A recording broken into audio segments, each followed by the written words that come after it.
What is up, guys? Sorry about all the delay here. Little bit of a technical difficulty with the internet. This has been happening recently. It kind of stopped happening for a while, and now it's back to being wonky. But it looks like my internet speed is okay, so we're gonna be off to the races. We're streaming now. Get a little music in the background. Let's see. Here we go. Okay. All right, so we got a lot to cover tonight.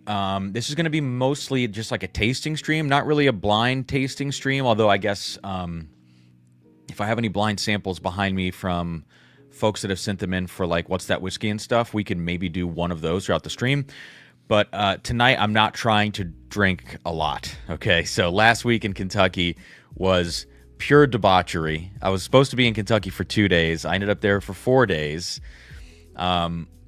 So we did our own blend at Limestone LF Heritage Distilling, formerly Limestone Farms. We did a blend of private stock there. The next day I went back with SLB Drinks. They went through some single barrels. They did some blending. They were just kind of, testing the waters. And I actually don't know what they ended up coming out with from that pick. And then the next day ended up at Elkwood, which is Bluegrass Distillers. Elkwood Reserve is the brand name. Elkwood Farm, I believe, is like the farm that it's on, the location. So it's like Bluegrass Distillers at Elkwood Farm, and the line is Elkwood Reserve. But you've probably seen the Elkwood Reserve 15-year, which was the buff turkey stuff that came out last year at a lower cost than everybody else, because that's actually the brand that owned the barrels that then they sold to others. Another hand in the cookie jar means you've got to mark up. Someone's got to make that margin, So ended up there on Thursday last week, which was an opportunity to pick an 18-year Barton barrel, which we did. So Mashed Up Podcast grabbed one. Ryan Alves grabbed one for Bourbon Outfitter. And shout out to Ryan for making all this happen, man. And then I picked one for the channel, which is 125 proof. So you're basically looking at a 1792 full proof that's 18 years old. It's going to be $400. It's not going to be cheap, but it's probably going to be the best price that we see on the market because, again, they are the broker slash distillery that owns those barrels that other people are buying from. So that was Thursday night last week. Some of you probably saw what happened Thursday night last week on the channel.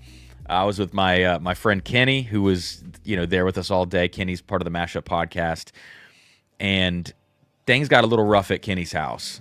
And so Kenny just kept feeding me booze, and I didn't quite have the willpower to get him to stop feeding me booze. And in his defense, it was the best whiskey of all time, most of it. But I got really, really sloshed, and I don't like being that way on the internet. Like, yes, we are drinking whiskey, but I don't like to be that bad. So I took that stream down. Still haven't gone back and rewatched it because I've been busy. Honestly, don't really want to rewatch it. I'm uncomfortable just seeing myself like that. I don't enjoy it. I don't think it's funny. I think it's kind of sad and not cool. So anyways, there was that. That was Thursday night, and so that's the last you've probably seen of me on the channel. So anyways, what a welcome. That's kicking off tonight's live stream. My body's still not wanting whiskey right now. I'll be honest with you. So I'm going to be spitting a lot tonight. I'll have a couple sips here and there probably, but I'm going to be spitting a lot tonight, doing first impressions, first takes on these things.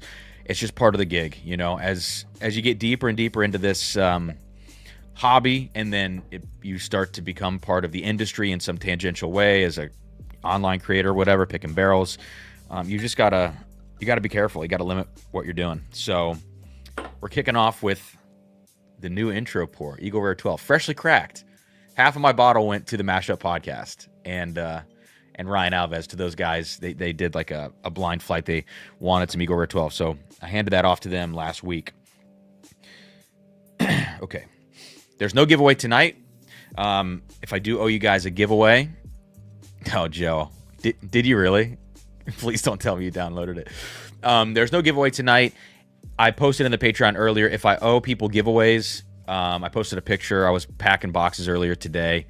So I just want everybody to know that I'm on that.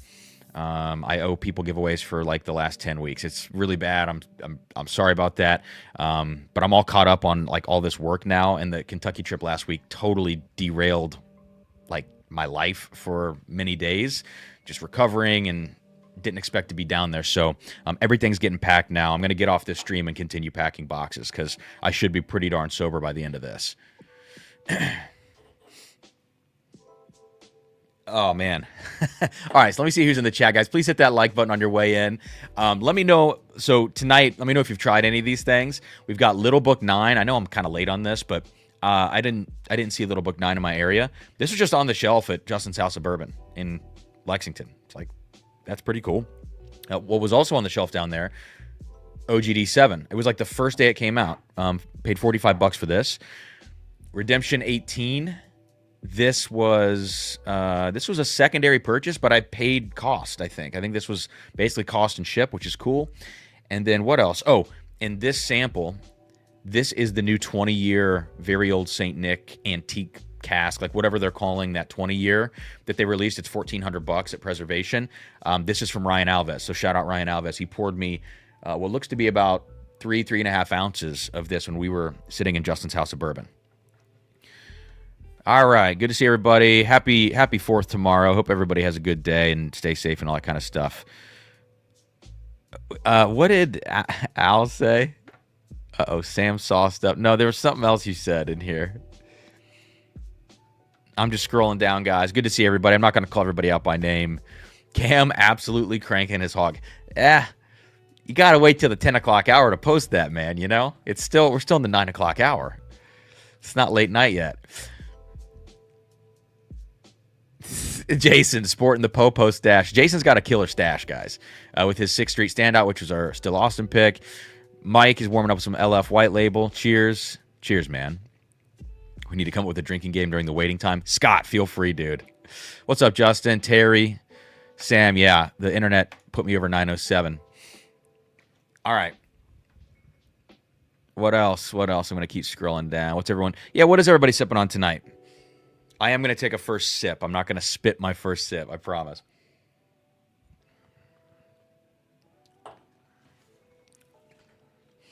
Listen, a lot of hate for Eagle Rare 12 right now. A lot of haters.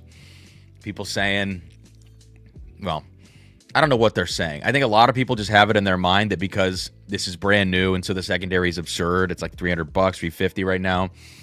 They're taking that out on the bottle itself. It's a $50 bottle, and it's really, really good. And even it's good for $100. I'm sorry, it is. And the reality of the market these days, it's good for $100. Is Knob Creek 12 awesome and rougher around the edges, but more intense, but maybe better for a lot of people? Sure, yeah. That doesn't mean that this is not good. This is really good. I told Trenton from SLP we're going to fight about it. What's up, Porter? That's not what I'm saying, bro.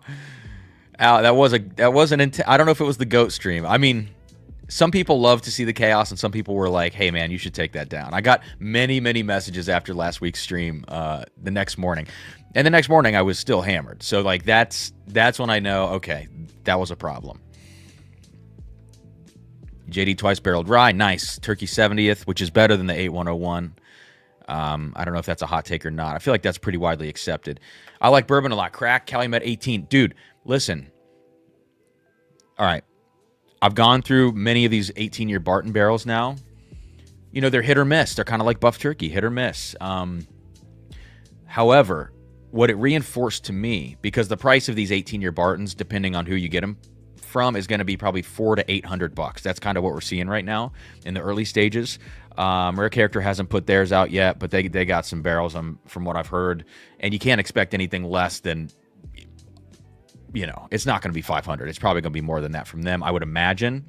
But who knows? They might kind of come down to earth with the rest of the market on their pricing. But I'm assuming that's going to be a Brook Hill. You know, where was I going with that? Oh, just tasting the new 18-year Bartons. I would give the same advice I give to the buff turkey stuff, is like, make sure you trust the palate of the person who's picking it. Because there's a reason that these barrels are on the market, you know. People aren't selling off the best barrels ever, except for the 12-year high-proof MGP Ryes. I feel like those are still undervalued. But the 18-year Barton stuff showed me just how good Calumet 18 is. Because Calumet 18 is a stunner. And Matt put his video out today, which is crazy that they sent him a full bottle. Congrats on that, Matt. That's awesome, dude. Amazing whiskey. $500 is a lot of money, so that's up to you as a consumer. But B525, I'm so excited to get B525, Kevin.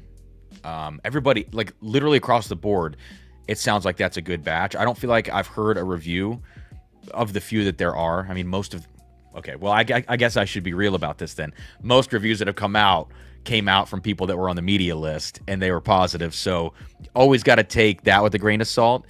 But there are definitely people on media lists that are honest about stuff. But still, I'm taking it with a grain of salt, but I'm hopeful the B525 is going to be a great batch. You don't listen, man. You got to give me give me 18 months on the MMA versus Trenton thing. You know, give me some time on that one. I got a couple lbs to lose. Although I'm down like 5 pounds basically, which is not a lot, you know. But I've been kind of steadily eating better, working out, back to it. I'm trying to lose this thing. This is the first thing that needs to go right here. In the Junkies video I put out today, the double chin was strong. It was very strong. Okay, let's keep it moving. Let's just start diving into some of these things. We're gonna probably start with some of the lower proof stuff. I've also got some samples in front of me from people who sent these my way. We will try the Penelope cigar. Actually, this is from Adam McIntyre.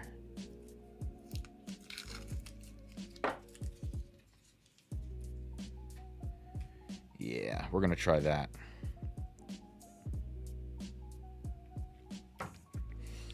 Trenton does look scrappy, says Terry. What else do we have from Adam here? We got some single barrels, which are maybe a little less. These are things I want to try on my own because I want to sit with them, you know. Red line. Oh, and we've got the River Roots 1 dram to roll them all. I could maybe try that tonight from Mike. Thank you for sending that, Mike. There was a story with that bottle, but well, I can't say much more than that. But it's a positive and negative story, and it has nothing to do with who picked it. It's a me story. Okay, so yeah, we'll get into it here. Let's start with the OGD 7-year because we probably tried this last Thursday, and I don't remember trying it last Thursday on the stream with Kenny. So we're gonna get into this. Oh man, I'm telling you, the nose on this. The nose on this whiskey. This is a $40 bottle. This is a $40 bottle. 7-year bottled and bond. And let me tell you this. If I would have seen this on the shelf any other day, like we were at Justin's House of Bourbon hanging out, we're trying some media samples of new products that people had in the store.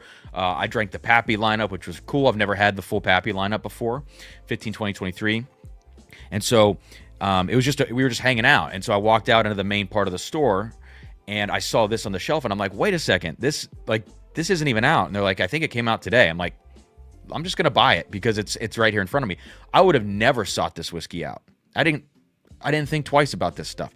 And I also saw this. And I'm so glad I picked this up. I really am. Highly recommend. So let's talk about it. Yeah. This is the thing. You think about OGD, right? You think about the normal OGD bottled and bond, and especially the 114. These are sharp whiskeys. These are nutty.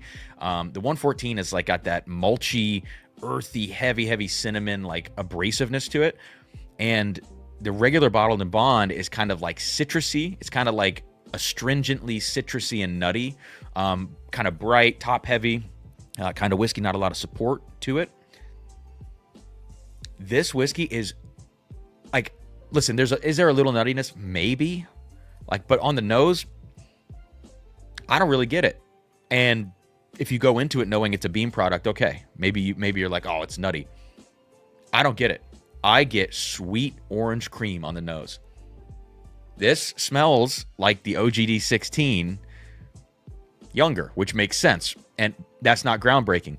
But what's groundbreaking about it to me is that it's not sharp, it's not abrasive, it's super sweet and rounded on the nose. It smells to me, I would say this is a 9 to 10 year product, blind. Not because it has like funky oak, but because it's well developed on the nose and it's very sweet and round.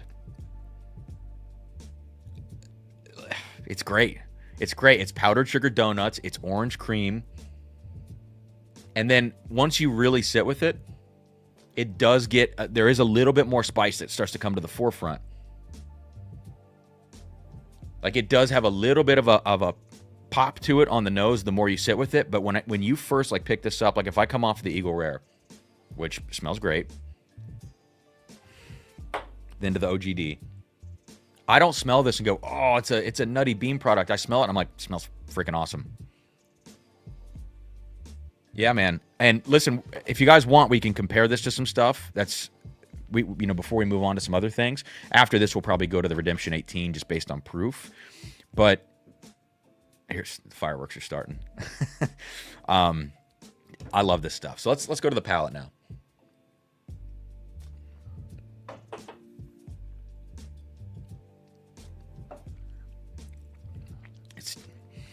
It's so sweet. It's so sweet up front. It's got that kind of like dreamsicle.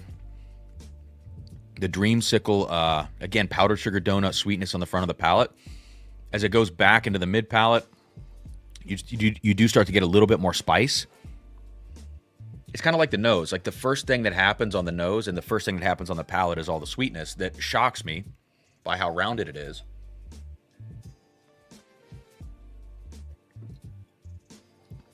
There's the orange sweetness, the vanilla.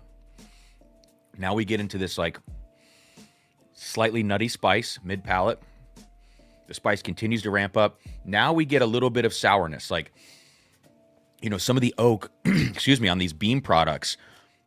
For me, I think a characteristic of Beam, especially as you go to like a Knob Creek 12, the oak can turn a little bit sour, a little bit leathery. You actually get that here. Like part of the reason I would say this feels like an older product, feels 9 to 10 years old, you get that oak in there. It's got a little grip, a little tannin on the back end that you would never expect to get, in my opinion, on a $40 bottle that has so much sweetness and so much roundness to it. So, listen, this, I know I said this is the best shelfer to come out this year with the asterisk, with the caveat that this is not really a shelfer right now.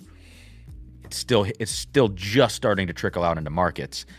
This, without a doubt, is the best shelfer of the year. It's not close. And new shelfer of the year. Yes, you can put it next to standbys like Knob Creek 9 and some other stuff, which I'm not going to do right now because I don't even know if I have a Knob Creek 9. If I do, it's a like 375 or 200 ml like in the basement, buried on a shelf. This is an automatic buy at $40. Yeah. Has anybody else tried it? Bourbon Bill, what was the best Pappy? 23. I mean, you can make the case to me that the 15 is better. It's just like they all have their problems because the proofing on them, The 23 has dusty oakiness to it. And so that's just my thing. When I smell and taste that, I'm like, yeah, that's the profile I want, even at the lower proof. The 20 had no spine. It had the oak, which was cool, but it had no spine.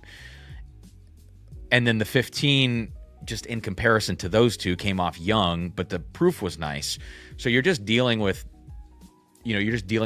like their own individual flaws across the board. I think in isolation, the 15 is the best. I think in the lineup, the 23 is the best because you just get that unique profile. There you go. Minimal to no traditional Beam influence on the nose and palate, says Whiskey Rambler. I completely agree, man. But 23's profile, like that was the first time I had 23, and it was poured double blind for me. I had zero idea what was in the three glasses. I have a video where I go, I think that's Eagle Rare 10 and Eagle Rare 12 because I was talking all that crap about Eagle Rare 12 being great. So Kenny poured it for me. Of course, Kenny poured it for me.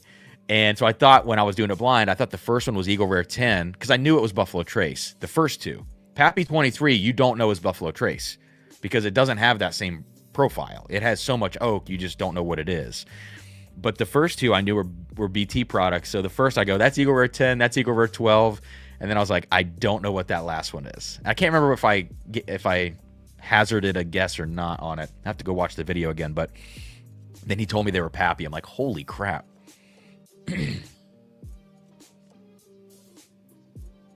Dude, OGD 7. I don't care. I've seen some lukewarm reviews about this. Oh, it's too nutty. No, it's not. No, it's not. No, Bourbon Bill, I'm not being bougie. I just don't have it in this room. It's in the basement, buried behind percussion equipment and on a shelf in the back. I have a bunch of like those half bottles that you can get in liquor stores of like common shelf releases, like Makers and all that, and those are all pushed to the back of a shelf in the back of the room. So one day I can compare those. So guys, any comparisons for this? Or you think we should move on to the redemption? What do you think? Matt says an old shaky wooden roller coaster. What, for the Pappy 23? Hey, how's the internet connection, guys? My internet thing says I've got one little bar of service or whatever you want to call it, of Wi-Fi. I'll run a speed test here. My download speed's crazy, but let's see what the upload speed is. Who just jumped in here? What's up, Jeremy Shaw? Oh, it's blurry? The upload speed is kind of increasing right now. OGD 7 versus OGD 16. We can actually do that, Travis. Yeah, it says my connection's unstable, but interesting. Where is... There it is. All right, I'm getting... I'm freezing for a second. I don't know what's going on with this internet, man. I was going to have Spectrum come out last time and take a look, and then... And I'm hardwired in, so that doesn't seem to be helping. Okay. What's up, Jeremy H? Morgan, is it really that bad?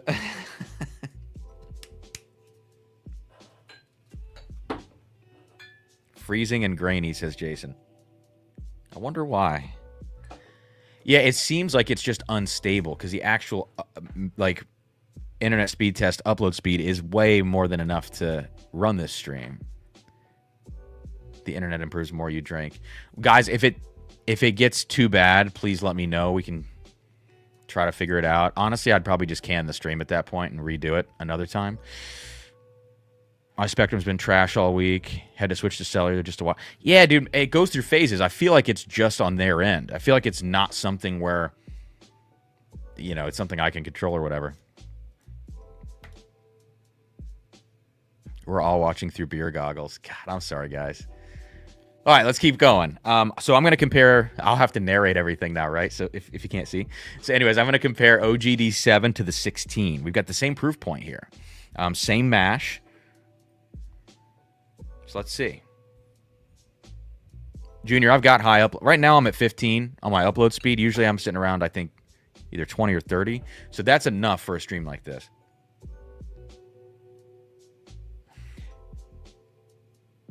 Wow. Wow. It's, you know what? It's funny. It's like everybody was talking so much smack about OGD 16, and I get it, the price was too high. But then you start thinking about like alternatives, and there's not really a lot that you could say is an alternative for this regarding the profile. Like there's not another whiskey that really smells and tastes like this. In quite the same way. My best comparison, which is not great still, is Remus Volstead, because you get that same very orange forward profile. But this comparison of the 7 and 16, it's funny because you can just see the DNA of the 7 in the 16. It's the exact same profile, just add oak. It's so closely related. Just add oak to get to the 16. So my advice is like, is the 7 a substitute for the 16? No, I don't think it's a substitute. But I think it is like, if you want just a sweet orange whiskey, go to the 7. Bourbon Bill, I think you might really like this 7, dude. See, and okay, all right. So you're going like similar age statements from the same distillery, but I just don't think the profiles are the same. As far as the Jacob's Well and the KC18. Yeah, let me see. Let me see how they drink side by side.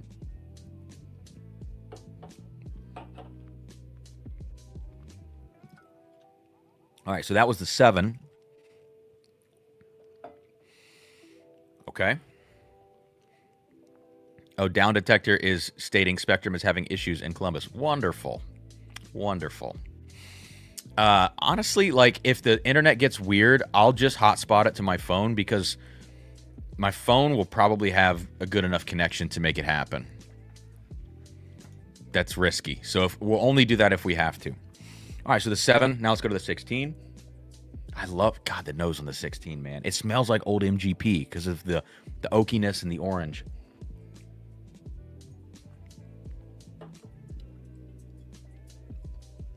It's funny, though, because it's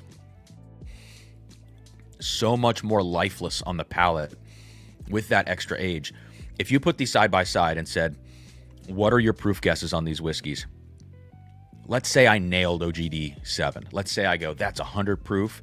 And then I tasted the 16, I'd go, that's 90 proof. That's how different these things drink.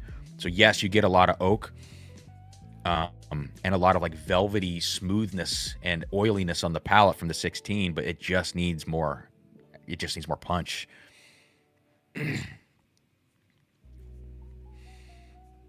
Spoke too soon on what? On the stream being clear and better. I can try to hotspot to my phone right now if you guys think we should risk it.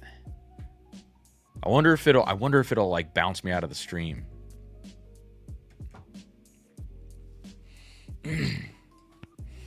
All right, Travis, there's your comparison, man. OGD 7, Shelfer, new Shelfer of the year, since Eagle Rare 12 is not really a Shelfer yet. Streaming in 2D. All right, let's try to go to my phone. Let's try it and see what happens. My phone might explode. Let's see here. Cameron's iPhone. All right, guys. I got to go off of Wi-Fi on my phone. We're going to be just on 5G. Wish me luck. All right, here we go.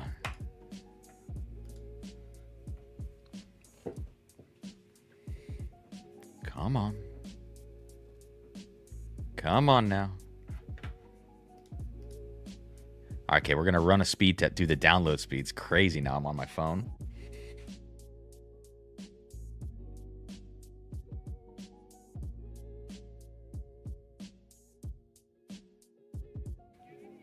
All good, guys? What do you think? I'm still getting the low internet warning, but we can always try to bounce back and forth. We can always try to bounce back and forth if you want.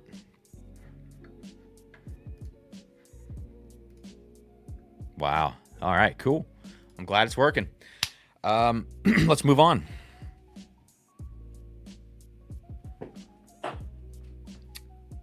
I don't know if Kenny's going to release the video that we shot when we poured this, having not tasted it, up against the Old Fitz and the Turkey 8101. I don't know if he's going to release that or not. If he's like nervous about editing or whatever, I'll have him send it to me and I'll cut the video real quick because it'll be an easy one to edit. This murdered the other two for both of us. It's an easy decision. All right, so now that we have 140 people in the stream, let me do a shameless plug. Let me do a shameless plug for you guys. We had a drop earlier today of 3 barrels from Evernorth, 3 bourbons. We have 1 wheated bourbon, which is badass. I don't know if there's any of those left. We had a short barrel, which is definitely gone, of 6-year Green River, and we have another 6-year Green River that is just awesome. Awesome whiskey. $70 for the Green River, $75 for the wheated if there's any left. There's a link in the description of this video, and we're probably going to sell out on stream, I would think. I don't know how many are left. A couple cases of the Green River and maybe a case of the wheated. But use code CAM at checkout to save 5%. Happy to taste it right now if you guys want, although by the time that happens, some of them could sell out. I don't know. But if you're interested in trying a Drums and Drams barrel pick and you're not a Patreon member, this is a great way to do so because these are the most affordable bottles at $70.75, 5% discount code. Shipping is $30 flat, but you kind of save some of that back on the discount code. And we did lift the limits, so there are no limits. So check the link in the description of this video right now as we are live. We have 3 wheated left and 39 of the Green River left. So my recommendation, if you want to make your shipping feel like bang for your buck, you get 2 of the Green Rivers, but if you don't trust that much, then just grab 1. But I don't think you're going to be disappointed in this whiskey. And we got some fun stickers on the back. So the one Green River that's left is me and Brandon from Evernorth, and it says the great value. It's a little Walmart joke. And then the weeder, which is probably gone by now, is me sitting on Dan's lap with a triangle. with Matt Porter's tasting invitational Matt Madness logo behind it. So thanks to Junior Whiskey Rambler and Jeb for putting those together. You have one less weeder. Nice. Walmart corporate's contacting you shortly. I hope not. I can't afford that. Although I guess they can just bankrupt Drums and Drams. Hopefully my personal assets will be okay. Although I feel like the whiskey, that is my personal asset, you know. Let's keep going. Let's keep going. If you guys want me to taste them, if anybody's on the fence, let me know. I can taste them, give you some tasting notes right now. But let's go now to this expensive mofo. This is in an interesting box that slides into another box somewhere. Yeah, I'm not going to grab that. And inside of this box, you get some notes. 18-year bourbon, born at the old Lawrenceburg, Indiana distillery. So this is MGP, guys. Following distillation, it was aged in new chard. Okay. While most of these barrels were sold long ago, a select few were quietly overlooked and continued to age gracefully. Years later, these hidden treasures were rediscovered. All right, I don't want to hear all this crap. Everybody finds your orphan barrels, you know? After 18 years of aging, the Angels claimed their share, resulting in a highly limited quantity, with master blender Alan Kennedy's stamp of approval, bottled at barrel proof. So this is barrel proof, non-chill filtered. Okay, don't want to read the notes. What else? Side of the bottle, 103.4 proof. Again, that is barrel proof. I love the bottle. I really do. I think it's a great looking bottle. You can see through it. You can see well, let me hold it this way. There's an 18 here that you can't really see. There you go. And then kind of this grain on the back.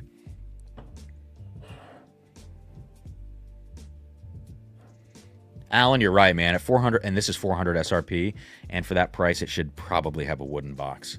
If you're gonna go box on this, I know like sustainability, cardboard. I get it. Then just don't even do the box. If you know what I mean, like either do a nice box or maybe just don't do a box. That's kind of always what I'm thinking.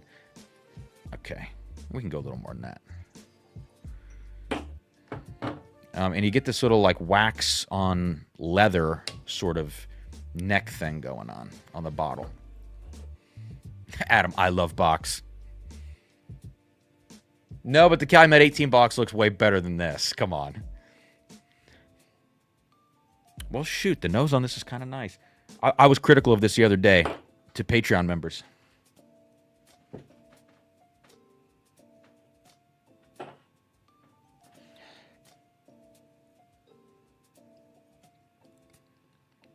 Wait a second.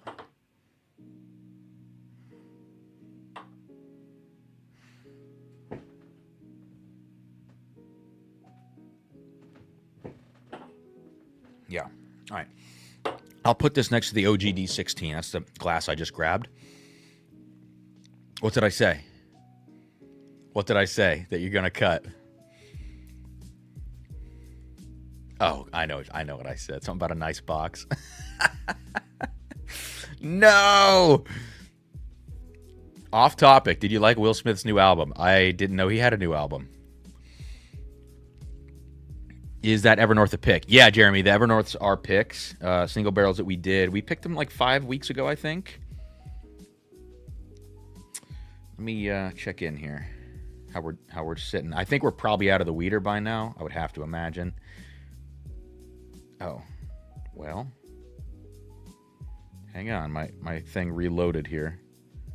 The weeder is gone. And that one of my favorite picks. I tell you, I love that weeder. I just love that distillate, that Southern Distilling.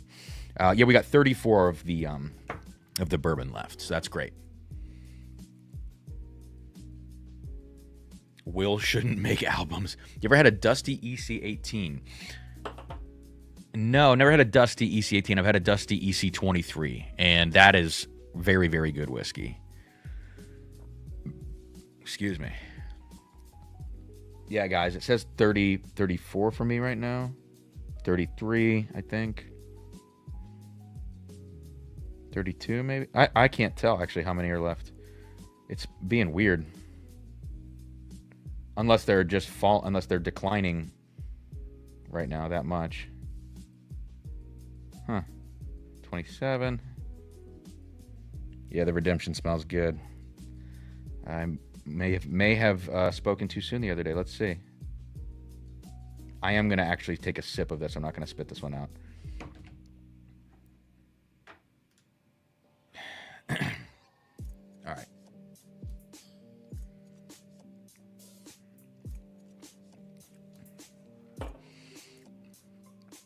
Yeah, no, I'm out. I'm out on that. There's nothing to the palate on this.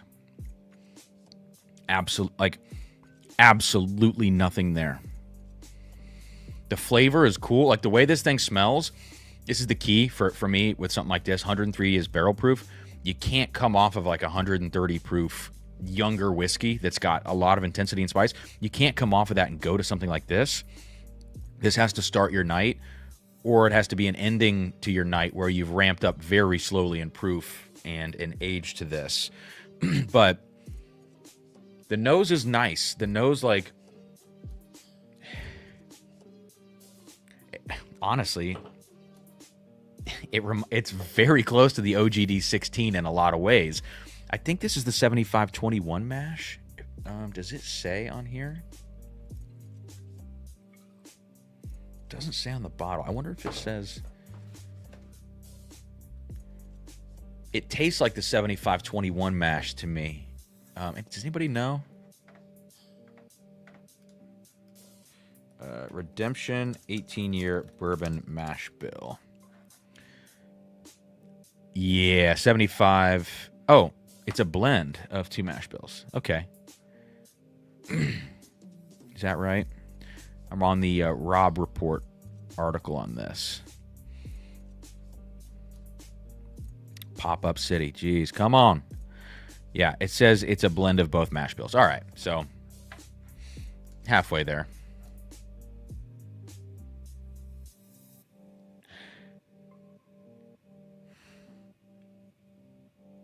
Dude, I'm telling you, the OGD is about as close as you can get on the nose. Yes, there's a little more dark fruit to the MGP, to the Redemption. A little more of that 36% rye dark fruit that you get. I always call it blackberry. Sometimes I talk about these really old MGP 36s as having like that fall or autumn leaves note when you walk outside. A little bit of that earthiness to it. This has all of those characteristic notes. Has a nice, like, soft, sweet oak to it. You can tell it's old. Now let's go to the palate.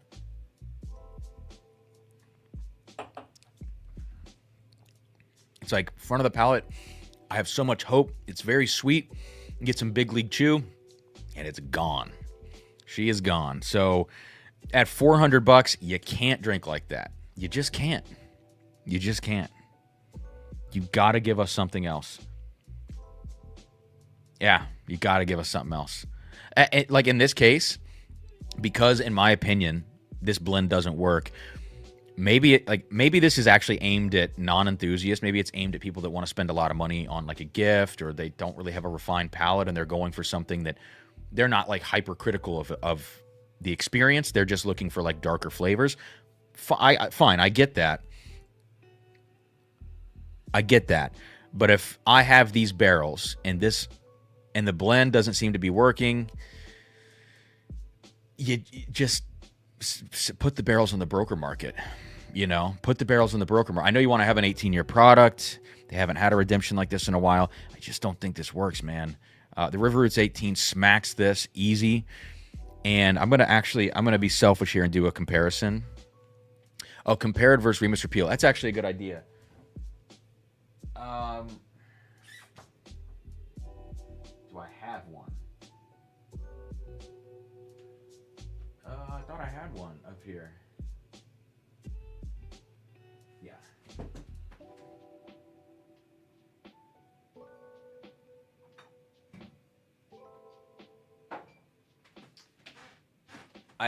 What you see behind me is there's a Volstead on the shelf, but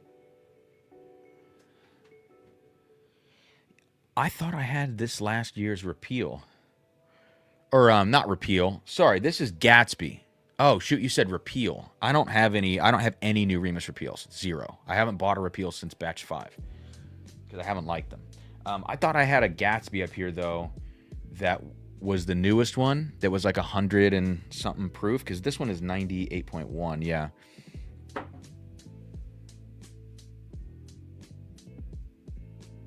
I may have like sold that to somebody or gotten rid of it. I don't know.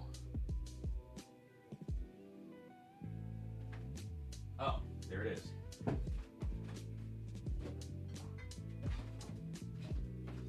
Yeah. All right, let's do this one. This is 104.9 proof. And I was super critical of this because of why? I think this was super dry on the palate. Kind of an opposite problem.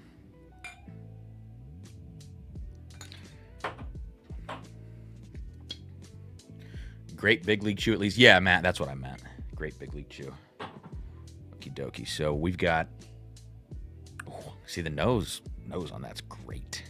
I think I remember saying that this is one of the best noses of 2024 was this Gatsby, but then the palate lost the plot a little bit, or a lot.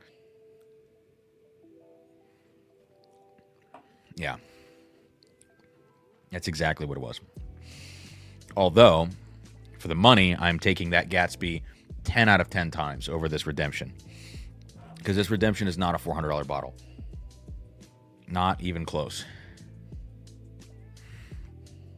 Gatsby has slightly fresher fruit, less oak. You would expect that with the age. A little bit more of like a rich vanilla on the Redemption. I didn't notice that in isolation, but in the comparison, I do.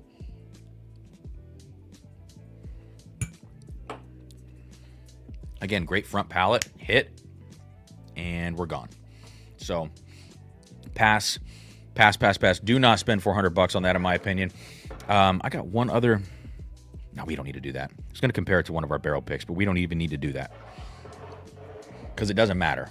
What matters is that's not worth $400. And then let's taste the OGD. And it's a lot sweeter. The OGD is a lot sweeter. I'm probably going OGD over both of these, actually. Let's get rid of these glasses.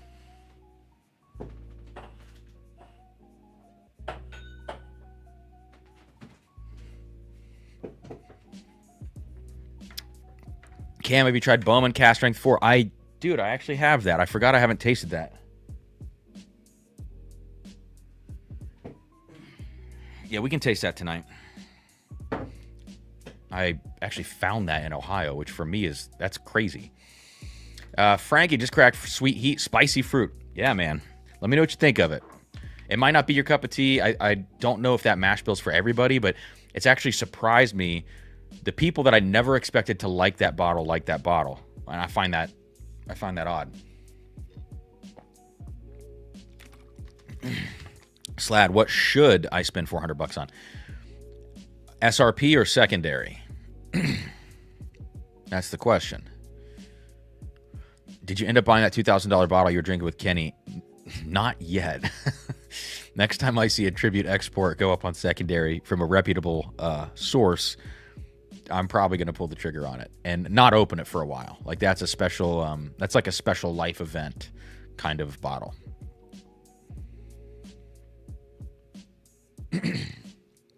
Yeah, Morgan, this is the comment I saw. Unfortunately, I just don't have one of those new Remus repeals. I have batch 5 and batch 3 up there, but that's pretty irrelevant right now. Joe, if you and Dan had blinded that, he would have picked one mash and you would have picked it. Guys, if you haven't seen the video, I dropped a video today that Brandon T edited. It turned out great, I think. I mean, for our first kind of vlog video, and Brandon and I are going to get used to kind of working together, and I have to figure out the flow of when we do barrel picks, of when to talk to the camera, you know, all that kind of stuff. And I think Brandon will learn my preferences on editing those. So for me, it's nice because I don't have to do anything. I don't have to shoot it at home, and I don't have to edit it either. It's just like completely off my plate if Brandon's doing that. It's very helpful. Like I realized today when we posted it, like, wow, this was so nice to not have to stress over this 20-minute video. So thanks to Brandon. And also we'll do more of those. We have a video. We filmed the video at Limestone Farms that we'll get to. Seems to be some debate that Buckner's 15 may or may not be buff turkey. I got mine from K&L. When did you get it, Matt? If it was within the last 6 months, it's buff turkey. If you got it in like 2022 or 2023, whenever the first edition of Buckner's 15 came out, then it's Barton. But if you got it recently, it's 100% buff turkey. Have you had the Penelope American Light 17? If so, any thoughts? I'm just not a light whiskey fan, so I'm the wrong person to ask on that. I say that as somebody who ended up picking a 20-year from River Roots, but I've never once reached for light whiskey to pour it for myself. I just don't enjoy that profile so much. But from what I hear, the 17-year Penelope is a very good example of affordable, high-age, high-proof light whiskey. And it does, and apparently, like, from people that I know that I trust who enjoy that stuff, they say that the Penelope 17, it's not just like a heat-proof monster. It's actually got substance and flavor to it, which I think is the defining quality of a good light whiskey. I'm going to get working on LF this weekend, says Brandon. There's Brandon, guys. The man of the hour. So if you haven't seen that video, I think it's a pretty cool video. It moves kind of fast in the beginning, and then it starts to slow down as we go, and I kind of like that. You see a lot of just random stuff in the beginning of different aspects of the process and random bitchings and moanings that we're doing, and then it kind of settles in, and then at the end I do a blind battle against Dan, and we basically just tie the whole time. All right, how are we doing on this Evernorth single barrel? It looks like we probably still have like 33 of them left or something like that. My phone is not updating reliably right now. Are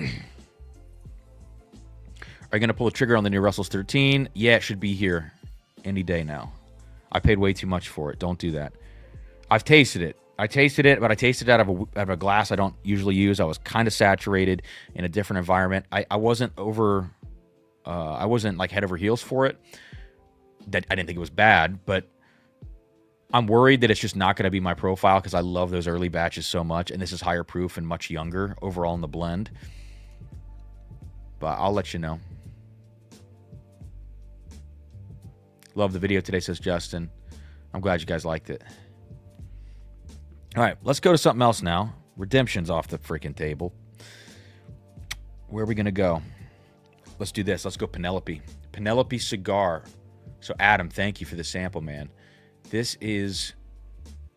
75-21-4 MGP. It's American single malt, and it's American light whiskey at 101 proof. I like the smell.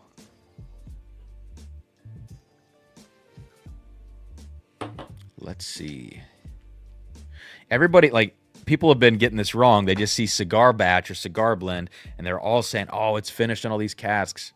I don't think that's true. I think it's just a blend of straight up bourbon, American single malt, and American light. I think. See you, Jason. Hey, Jason's going to score tonight. Cheers, dude. Nice. Oh, my God, Andrew. Oh, my. What time? 9:57. We got... Okay, hold out for 3 more minutes, and then you can say all those things.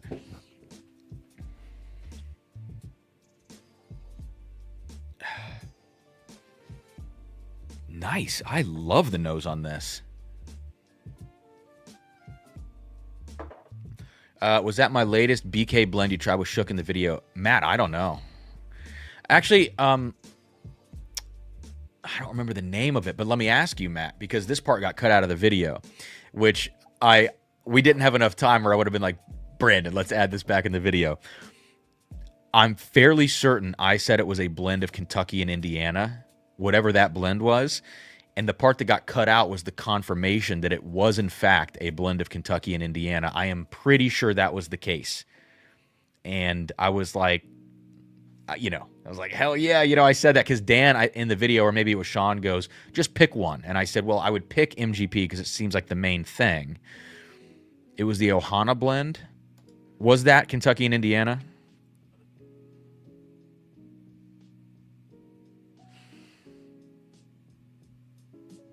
And was that your blend, Matt? I don't know. I'm not familiar. Yeah, that's the one. By the time we got to that, we rapid fired those 5 blinds in the video. Like, that was a pretty, I would say it was probably what, 20 minutes, 30 minutes total that we were sitting there doing that blind.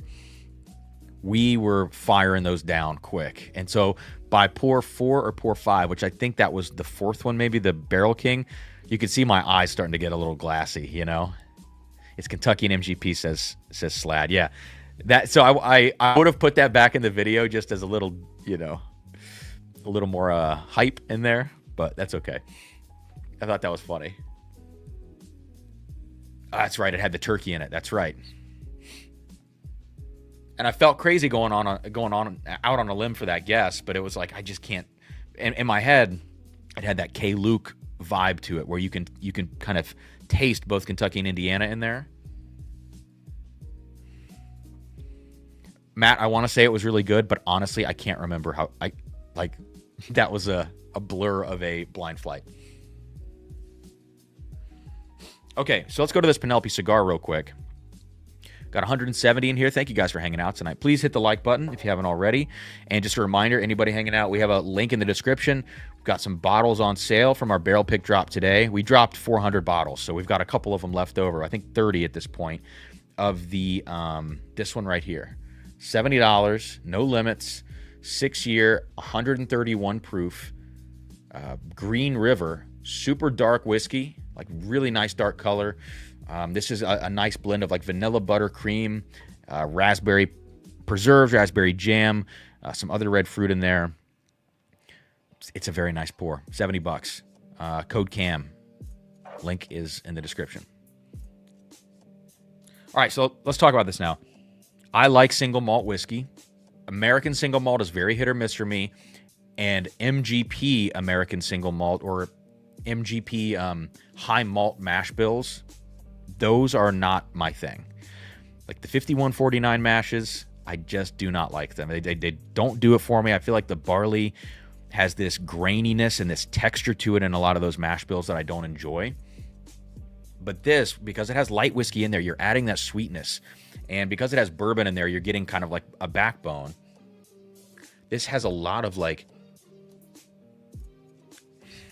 how do you put this? Like, it's the fruit notes are light. It's like that white grape peach fruit quality to the whiskey, kind of citrusy.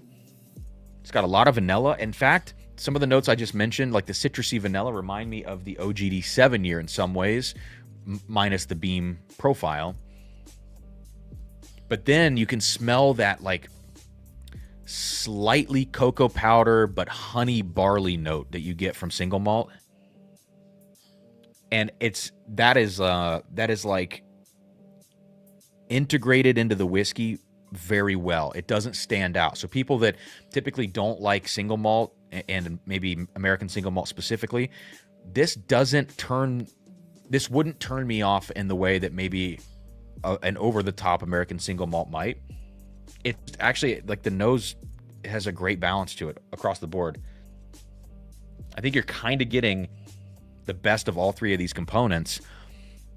It's not like the rich dark fruit oaky spicy thing that you might associate with other cigar blends, like the Magnus stuff. I'm trying to think of some other cigar blends. I know some American single malt producers are starting to get into that realm. I think Irene Tan maybe she has a cigar blend, but this is not that. This is sweeter. I don't smoke cigars. I mean, I have. I don't pair whiskey with cigars really, but I would imagine this is a very different kind of pairing than what some people might typically do. What's up, Kenny Mills? Hey, I can do 45, you mofo. Hey, it's 10:02. I can say the F word now. No, I'm just kidding. I can do 45, and you can only do 44, dude. And it's on video, but that video had to get taken down because you wouldn't stop feeding me the best whiskey ever. Yeah, how about that? How about that? No, Kevin, it's 45, dude. Kenny did 44. And I can't believe it because, listen, this guy just started working out again, and I'm not killing it. But they were, they were decent. What's up, Uncle Kenny? Oh, God. All right, let's taste this now.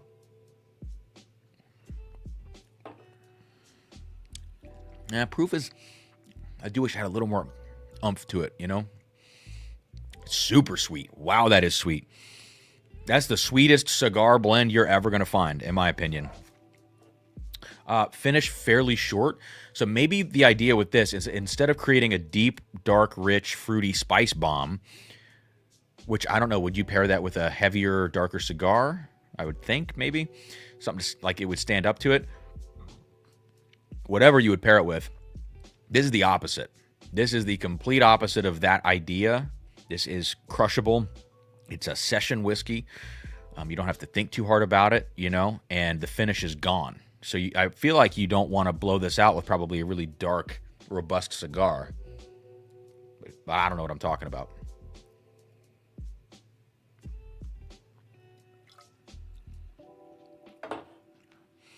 Yeah, it's fine. You know, I just wish the finish was longer. And in this case, that purely feels like a proof criticism. But it's super sweet. I mean, that is dessert. That's, I said it earlier about something. That is just powdered sugar donuts. It's cake. It's like white cake with vanilla icing. It's all the really bright vanilla confectionery notes that, if that's your thing and you want to just crush it, this is the one for you. Is this 160, Justin? Ooh, that would be a deal breaker for me. Penelope Cigar SRP. Let's see. Suggested retail. Oh, suggested retail is 80? Hang on. Okay, on the Virginia site, it's 80, and then let's go to the Ohio OHLQ. $80. Okay, listen, at $80, I still think I would want a little bit more on the finish for this, from this, but I'm not as, you know, whiskey's expensive right now, so that's not the worst thing in the world. Not the worst thing. Kenny, I just tried the Penelope cigar, which I think is fine. It's not really my jam. There's nothing wrong with it except for the fact that the finish just needs to be a little bit better, even at the proof. It's only 101 proof, but I think you got to have more of a finish than that.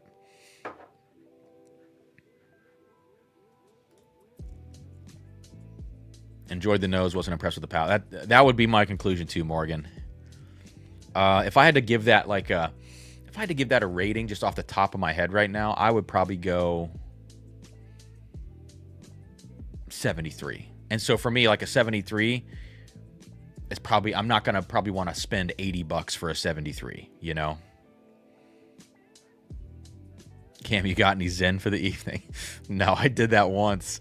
Only once, but I was pretty saturated at that point. So that was an interesting experience. Started spinning.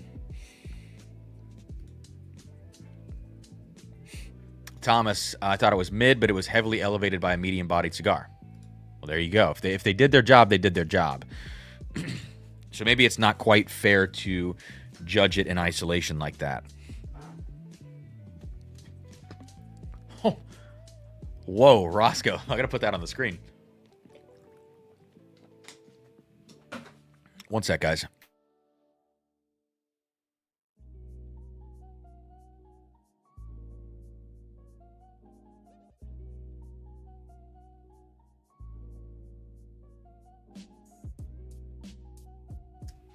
All right. Where's the sourdough? Oh, we are so far away from needing sourdough right now. And yes, that was a pun. But, yeah, we're not going to need no sourdough tonight.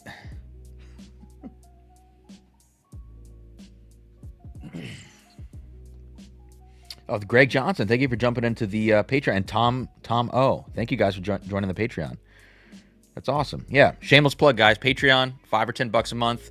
We just dropped barrel picks today. Got some of the one left. Link in the description to get your hands on that. No limits. Code CAM at checkout.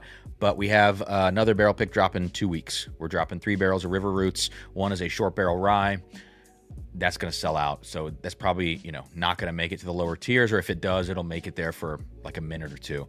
And then we have What else? We have a 12-year MGP rye, which is one of the best ryes we've ever picked, called Treasure Hunt.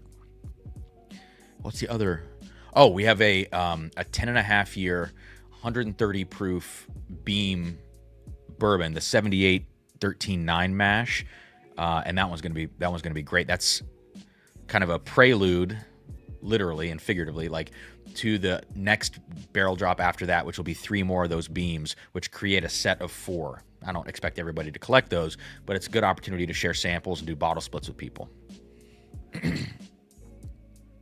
America Juice for the 4th. I should have a little sip of that. Where's mine?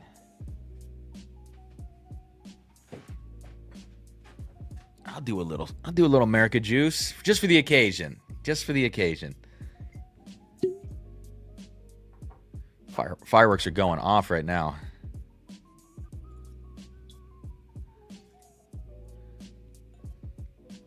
Okay. Oh, Copper Wolf's going to be popping an Evan Williams 23 for the 4th. Oh, that's awesome. Woo. Casket sales. Yeah. I don't know if there might be a 5th secret barrel. It's the highest proof that it's going to get dropped to everybody at the same time. I don't know, man. Listen. I don't make the rules. All right, America Juice down the hatch. Small sips. Got to stay cool. I like that stuff. Listen, a lot of people not into the America Juice. I said it's not going to change your life, but I really like the whiskey. That's why I picked it. And I stand by that. These are very unique. The sweetness with the Beam profile is just, the spice and the sweet are inverted in the whiskey in a weird way for me, because it started in used oak for 7 years and then went to new oak for 3. I think it's just different. Okay. Let's keep going. On the Beam note, we're going to move into Little Book territory. This is the first Little Book I've ever owned besides the Little Book Infinite, which to me, massive, massive disappointment in that bottle. Oh, what was that? Wait, what the hell?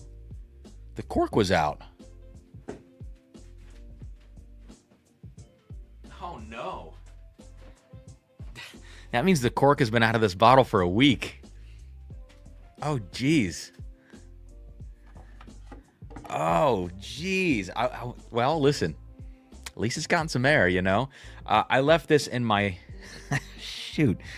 I think I left this in my car. In a hot car. Dude, that cork doesn't want to go back in either. Whoa. And it's synthetic, which is weird, but... I left this in a hot car after the Kenny stream because your boy was in rough shape, and the wax on this wax actually survived. The wax on the 18-year very old St. Nick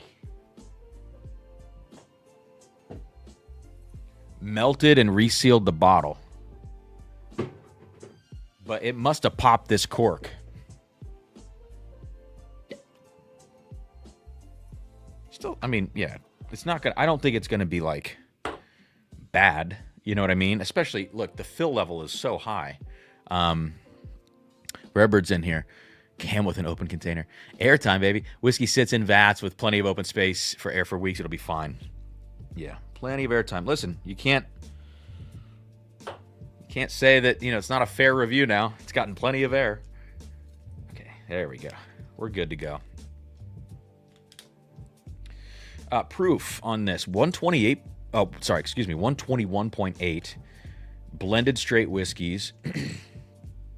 I don't think you get like the. Do you get the total breakdown? Oh, you do on the neck tag. Nice. 8-year rye, and then 7, 8, 11-year bourbon. So nothing crazy. Only one double-digit age statement in the blend. I don't want to read that. Okay. That's funny. The cork just fell out. Kenny flashbacks. I know. Ugh. Seeing his name in the chat got me triggered, dude. I'm going to hang out with Kenny next week at in Cleveland at a certain NDP, but I'm spitting the whole time. I'm not drinking whiskey up there with Kenny. I'm spitting.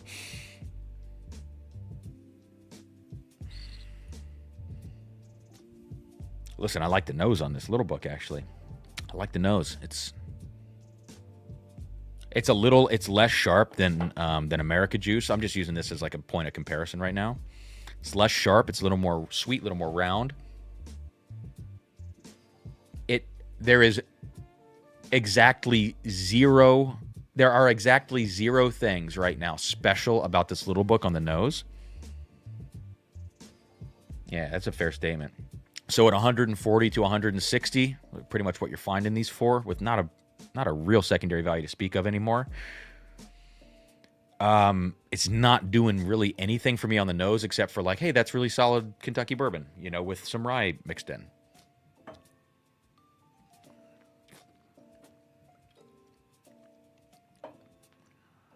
Oh, wow. There is a uniqueness to the palate, though.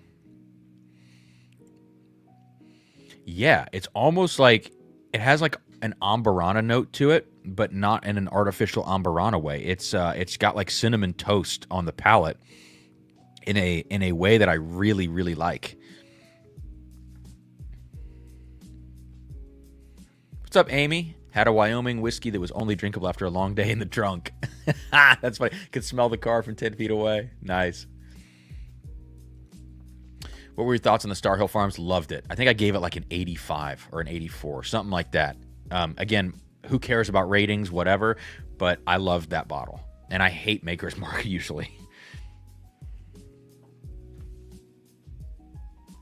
Wow. Okay, so the little book does have a uniqueness on the palate. I go back to the nose now, and I recognize it. I'll tell you what it reminds me of. That like cinnamon toast note smells like, Old Granddad 114. Oh, no, wait. What's the age of the rye? Okay, it's 8-year rye in here. Okay, Old Granddad 114 has a note. It's like that brown sugar, like abrasive, mulchy brown sugar note. But I'll tell you what has even more of that note. The Old Overholt 10-year cask strength rye that came out, I think, in 2023. I've got it right there, actually, up here. That's the 11. I got the 10 behind it. Hang on.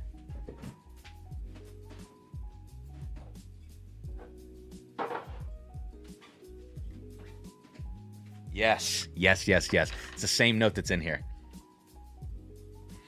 Where's my, yeah.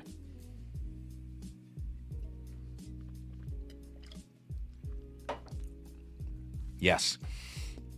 I think that might, like, maybe that's the same kind of stock that's blended in here. I don't know. But it has kind of that like brown sugar mulchy note, but I think with an age to it that is turning it into that cinnamon toast, almost ambarana kind of spice. And I love that about this.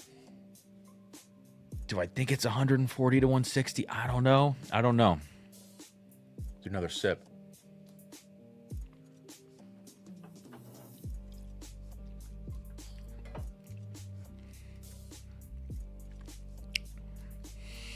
It has a nice finish. It has a really, really nice finish to it. It's long, it's flavorful. It's got like tons of that like aromatic spice. It reminds me of Thanksgiving.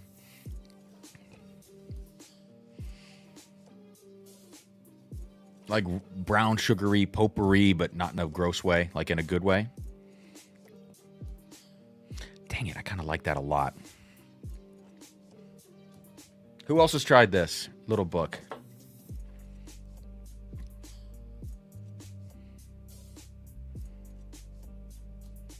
Trying to scroll up and see if anybody mentioned. Ben likes Little Book 7. Was that the rye, or like the rye heavy one? Your boy was in rough shape might be the quote of the year. Who needs parafilm? Yeah, I literally did the opposite of parafilm.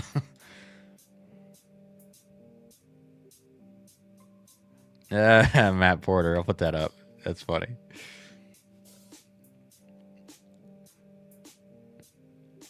Eight was the rye. Oh, what was 7? Oh, was 7? No. Was 7 the one that had the Applewood stuff in it? I can't remember. All right, I'm going to take a sip of this, a real sip.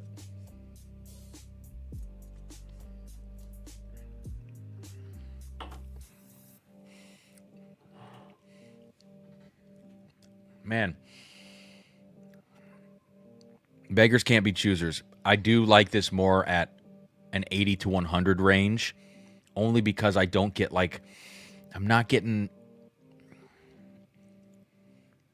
maybe I want more age or more oak or something, but if I take away what I want from this whiskey, I think it's a really good whiskey. If I take away the price, I think it's a really good whiskey. I don't know. I've got to spend more time with this little book and kind of figure out my thoughts on it. But without price in mind, without availability in mind, I do like it. I think the profile is cool. It just took me getting to the sip to experience that and recognize it. The first nosing didn't show me anything special. That could be a sequencing thing also.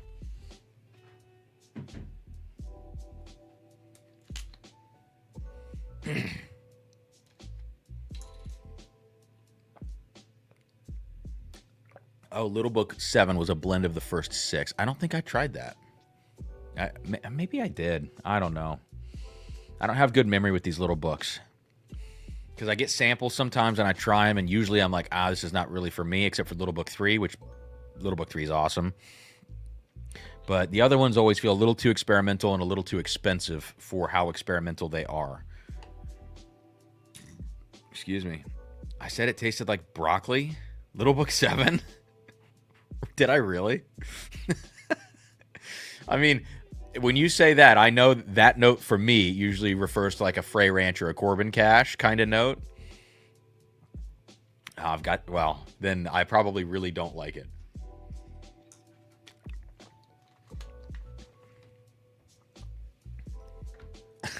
Oh, jeez. The legendary Kenny live stream. Yeah, that one is, it's in the grave right now. I like Little Book the Infinite, but I had to have it. But I had it at a very nice restaurant on a special friends trip, so I think I enjoyed the memories more when drinking it. Yeah, that makes sense.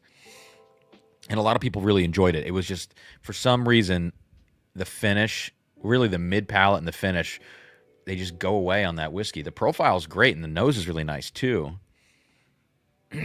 He's alive. Barely. I'm hanging on. All right, I got to blow my nose real quick. I feel like as I'm sitting here in this stream, I'm concerned that I'm getting sick. I'm getting a little worried right now. But my throat is like scratchy, which sometimes happens when I'm spitting whiskey. But my nose is getting weird, so I'm a little concerned. We'll see. Let's see what happens in the next 30 minutes.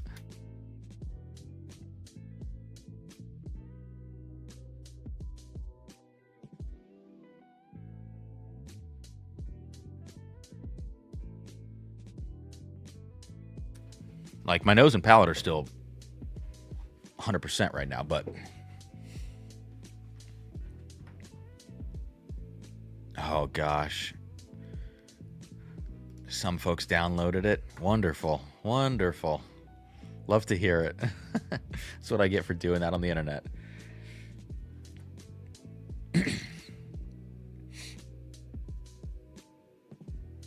Kenny, I haven't watched it back yet.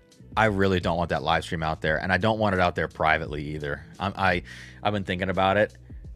I would just prefer that it doesn't, because if you put something unlisted on YouTube, you can still share the link.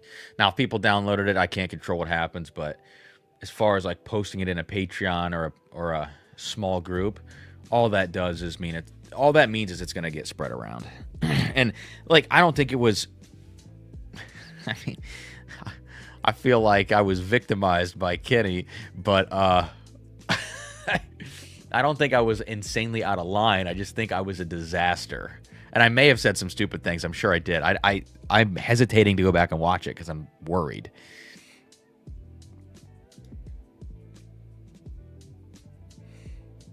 It's also better that it's like a thing of the past, a thing of legend.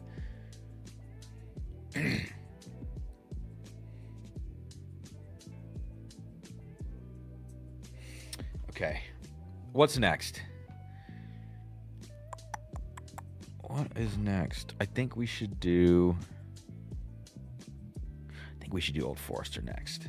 So we've got a President's Choice Rye to take a look at. Nice.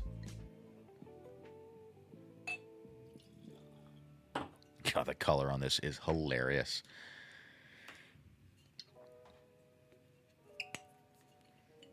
Okay, so I have barrel 10. So they must have released a lot of these right off the rip. Aged at least 124 months, so 10 years, 4 months.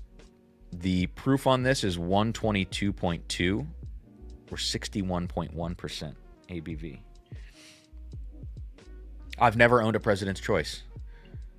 Sarah has always wanted one of these, but I was like, hey, I got the rye. Like, I don't know if that's good for her or not, but I got the rye. Look at the color, though. I mean, these are all dark. Heat cycled, all that kind of stuff. They're definitely going to be dark.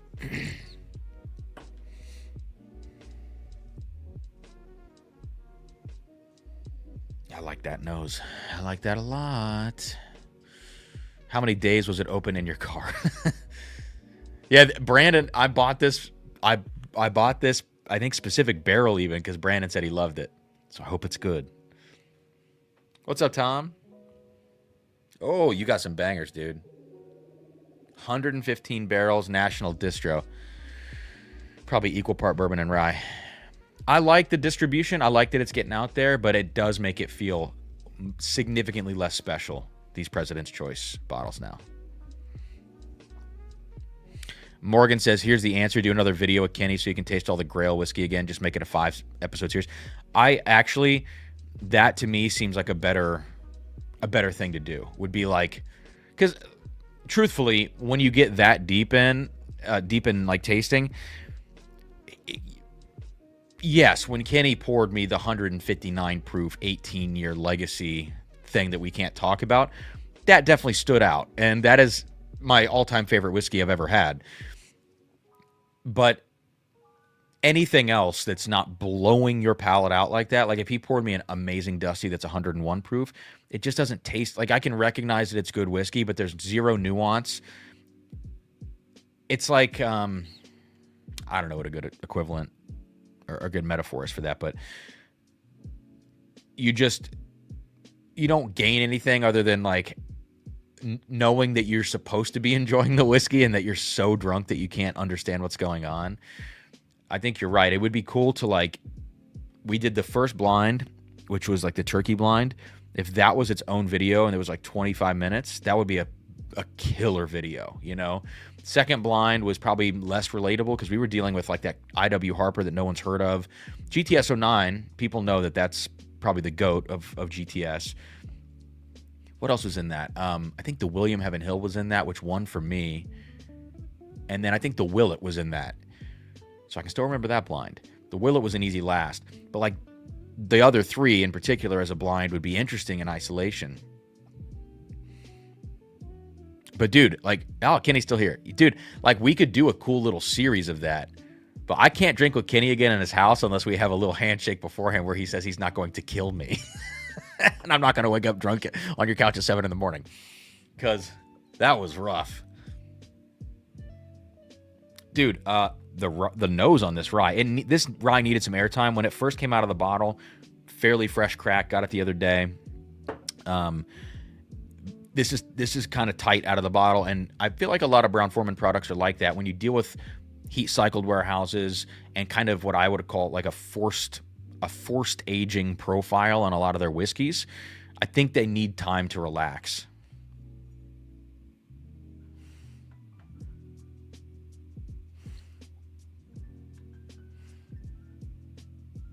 It was a great live to catch. Only saw the last hour and a half. I don't need to taste. I just want to film, says Brandon. Oh, man.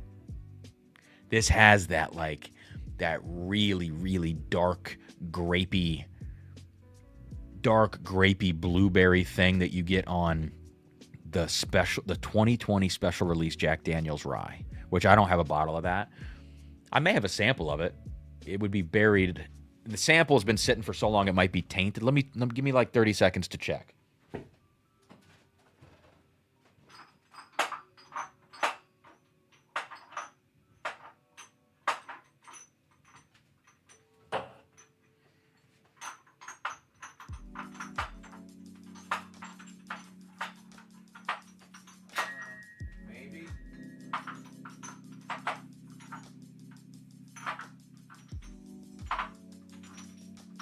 Come on.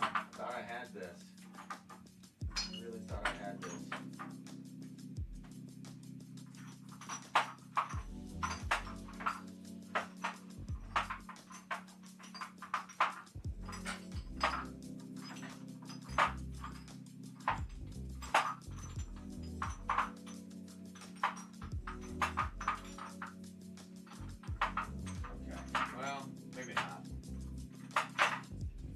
Maybe not. But what I did find from Joe W. is President's Choice Bourbon. So why not do a little side-by-side? This is barrel 69. Nice. And it's a little lower proof. It is, I'm going to do the bourbon bill. Computing, 113.5. 56.75.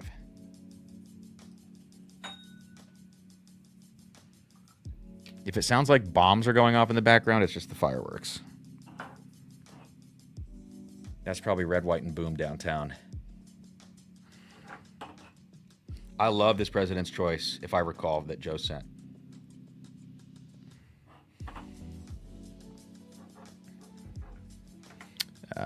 So how old is this one? Does it say? 11 years for this barrel 69 bourbon and 10 years, 4 months for the rye. So we're pretty comparable here.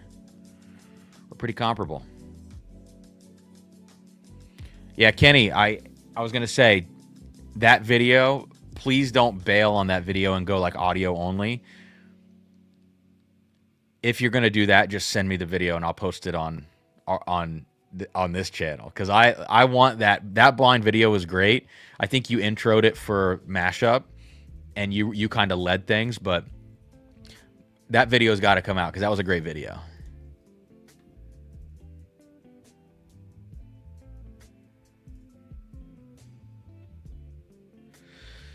I want to know what that secret pour was. If it's the one I'm thinking of, we can't talk about it. But if it's the one I'm thinking of, it's 18-year, 159 proof from a legacy distillery.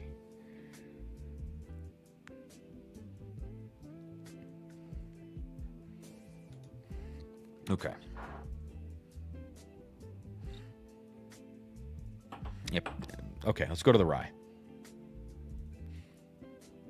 The rye has that like the Hershey's chocolate syrup note that you can get on a lot of like these higher aged Brown-Forman products. Hershey's syrup, like I said, that like very intense blueberry and grape combination. Yeah, I like that a lot. As far as like acetone or banana goes, which are the off or maybe just younger notes that you can get from some of these things, I need to smell something else. All right, that's America Juice. So totally different. Go back to this. Not a lot of that. There's like zero banana on this rye for me. Acetone, maybe. I think the palate will tell me more. The nose of the bourbon just has more straight up caramel to it. By comparison, there's less of the dark fruit. The rye on these Brown-Forman products, the ryes have so much dark fruit. And I think that's why they're so friendly to bourbon drinkers, is because you're getting so much fruitiness and so much sweetness / bittersweetness from those things. It doesn't feel like a rye drinker's rye at all. There is some like hint of like a spearmint note in here, but it's not hit. And actually toasted cornbread, weird, on a rye. I don't know why I'm getting that. Okay, let's taste it.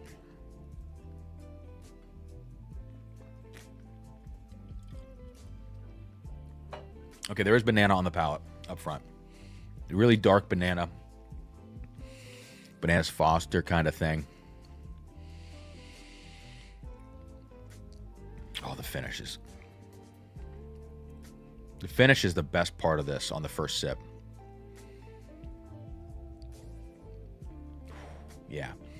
It's where everything comes together. All the chocolate and the dark fruit come together in the finish. It literally is tasting like Hershey syrup on the finish to me. Hey, for the record, guys, Kenny told me that he would absolve me of my $1,000 debt. Just saying. I have the text.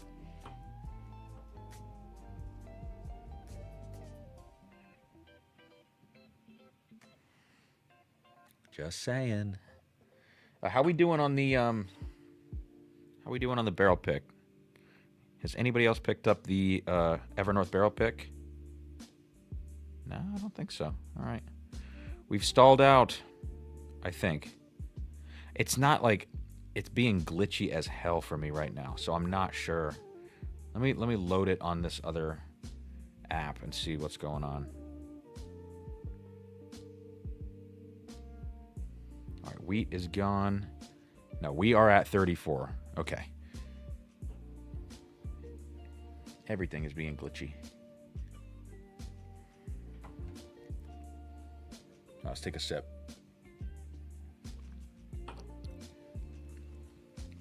Oh, man. Yeah, the President's Choice Rye is very good. It still has enough, like, there's a lot of spice.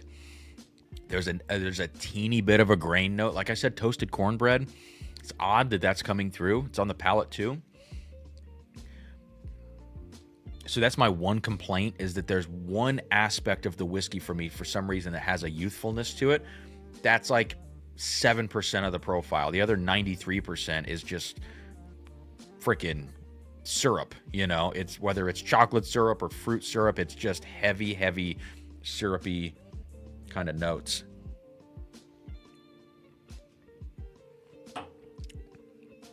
Dang, I mean, it's just heavy. The more you sip it, the less you pick up on that one complaint that I've got. That goes away the more I sip it, and it just sits heavier and heavier on the palate, and it builds, which is really nice. Let me taste the bourbon. Damn, dude, that's good. Oh, that's. I mean, it doesn't drink like a rye. You know, it's not like a rye lover's rye. But if you put that in a rye blind for like end of the year ryes, that's probably going to come top 5. I would say, because find me another rye that drinks like that. You know. All right, here's Barrel 69 bourbon, which has more coffee on the nose. And again, more of like a straight up caramel core to the whole profile.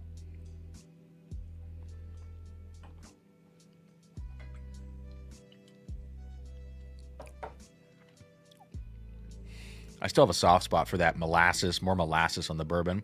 You don't really get that on the rye. What's up, Colin? Ooh, sipping Penelope Weeded. Hey, man, nice. I love Penelope Weeded. That's another great new shelfer, but OGD7 bottled and bond. That's the new kid on the block. All right. I think the rye is better than the bourbon. Maybe it's just because it's new. But man, it drinks so much fuller. Now it is a higher proof, like by quite a bit. It's like 8 proof points higher than this, and it's rye, so it's going to drink more like 10 to 12 proof points higher probably. But dig it. All right, so people want comparisons on this, so let's do some comparisons. I'm going to keep these side by side, close the bourbon. What's up, Mojo?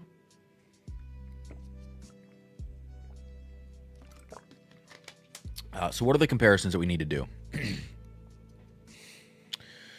Compare it to the Michter's 10 rye or the Michter's barrel strength. So I've got both of those from 2025.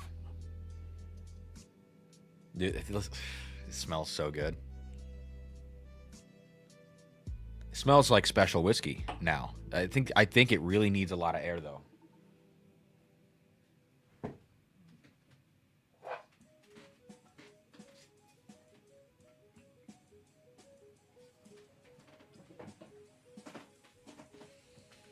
Okay. So this comparison is not really that fair from a proof perspective because we are all over the place here. So, I'll do my best to try to equalize things in my head.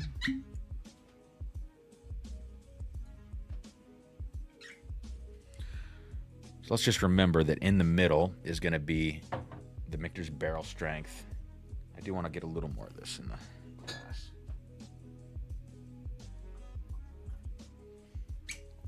And then on your left, going to be the 10-year Michter's Rye. That's fine.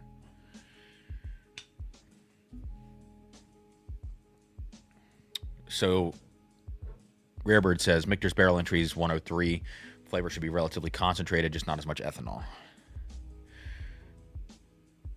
Yeah, I'm so torn, David, about low barrel entry because I love the flavors it gives, but sometimes I'm like, man, I wish I could get this at 130 proof, but that to do that, then you can't go into the barrel so low. It's just like it's a double-edged sword, you know?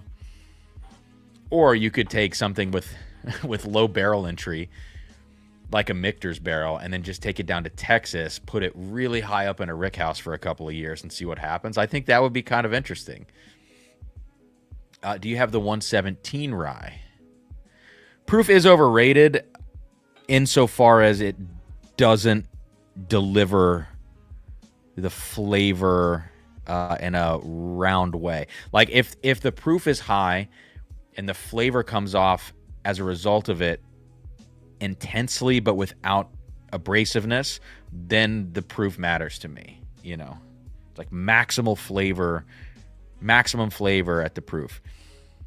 So if I have the 117 rye, I don't think I have that up here. No, I don't. Yeah, the 117 rye is in the basement. Who said that, Copper Wolf? Yeah, it's in the basement. We can do that a different day, or maybe that's a video topic or something, like a flight.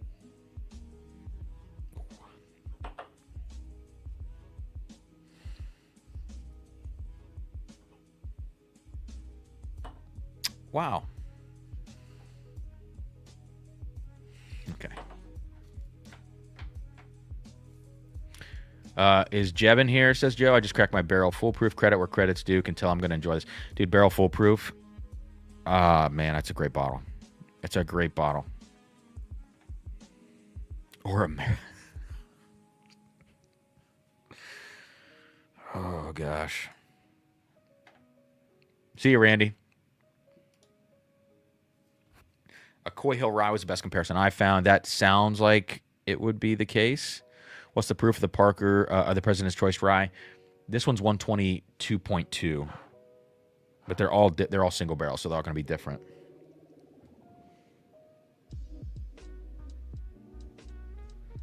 All right, let's see. Give me just a sec, guys.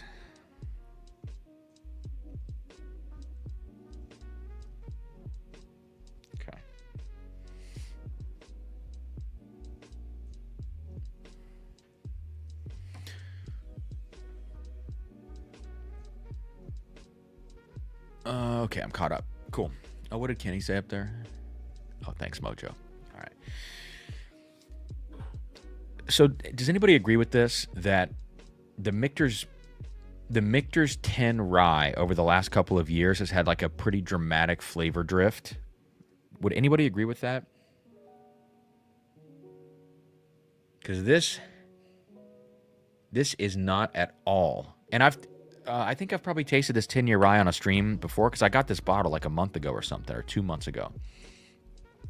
But this smells nothing like even the 2021. The break for me was 2022 for the 10-year rye. There was a massive break in 2022. And then 23 got all the hype from Breaking Bourbon. I personally didn't see the hype behind that year. I mean, I thought it was just kind of similar to 2022, you know? And then last year, did it come out last year? Because, I mean, I don't think I tasted 24, if it did. But then this one, and when I say flavor drift, what I'm really talking about is that we went from this, like, creamy vanilla, somewhat dusty profile that has that like very oily dustiness to it. We went from that to now a very rye profile to me. Like it has more citrus, it has more green kind of profile, notes to the profile. There's still kind of like a dusty-ish caramel, like there's a little candy corn in here maybe. but I don't think it has that like creamy sweetness and richness that the other like 4 years ago that it had. But it's way more green, like I said. So to me, it's like there had to be a shift in the sourcing or whatever's going on here. David, I totally agree that they are all single barrels. I've tasted a shitload of 19, 20s, and 21s. I've tasted several 22s, several 23s, and like I said, no 24s. I feel like I do have enough data points to make some generalizations on those, but the year I'm most familiar with is 2019 for sure. That's definitely that's my favorite year because I started tracking down many barrels of the 2019s. The F barrels are, for whatever reason, my favorite of that year. But I just feel like it's been noticeable to me that it's changed over time because I've gotten samples from other people too. But it's the more interesting part of that for me right now is that as I go to the barrel strength rye from this year, which is again vastly different than the profile of the barrel strength rye from last year. Don't know why. I know that they experiment with stuff. I like this year's better. But what I've never noticed is a connection between these two bottles, flavor-wise. It's always felt like maybe this is their own distillate or something else, or remarkably younger, or just very different than this bottle. This is the first time smelling these side by side that there's like a relationship. Like clear relationship. And I could be wrong, but I smell these two and they have a lot of similarities.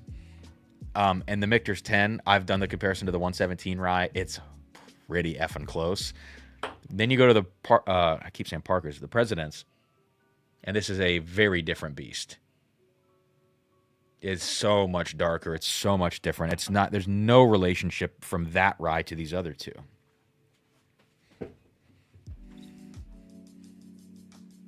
Yeah, because this 10-year rye smells like it's got a little aftershaviness to it.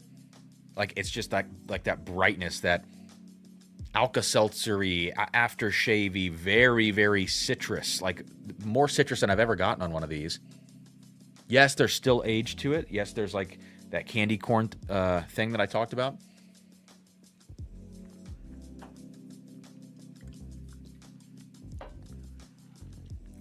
Tastes nice. Palate has a little more of the vanilla. Excuse me. Palate has a little bit more of that creaminess to it that I attribute to like low barrel entry. And then your typical short finish for these.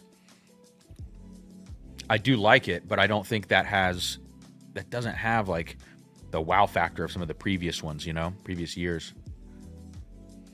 But the barrel strength rye, like I have a 2016. I think I got rid of my 20. I had a 20, like, maybe it was a 2020 or something. I hated it. Or 2021. It was 21. Hated it. It was like burnt. It was like burnt rubbery for some reason. It's like they put it in French oak and left it too long is how it tasted, which they didn't do. But I have a 2016 up there and I have a 24. And then I've tasted like 19, 20, 21, I think. And the flavor drift is crazy in the barrel strength ryes. It's unrecognizable now compared to what it was in 2016. How's the President's Choice rye compared to a normal single barrel offering from Old Forester? I don't know. I don't have one. I got rid of all mine because I just thought they tasted really young. I've noticed a shift in barrel strength rye. Gone through several from the mid 2010s, and there's a difference to recent years, but it's a batch product. Is this a batch product? Or are you saying it was previously a batch product?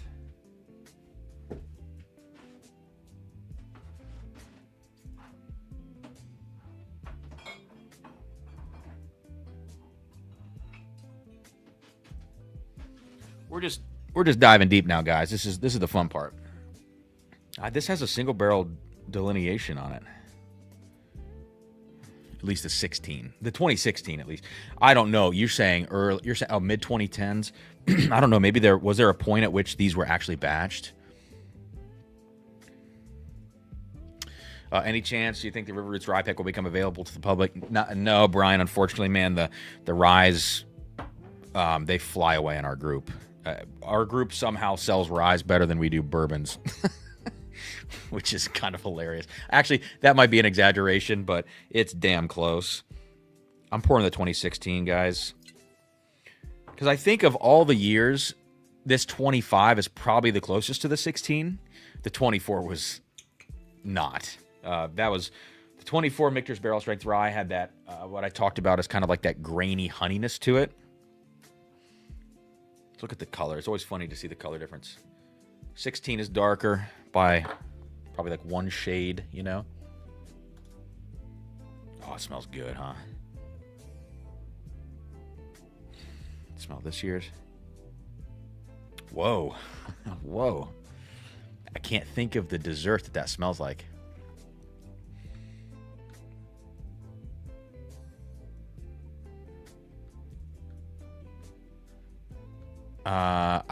My mistake. I was just wrong. No, sorry, man. I'm not trying to call you out.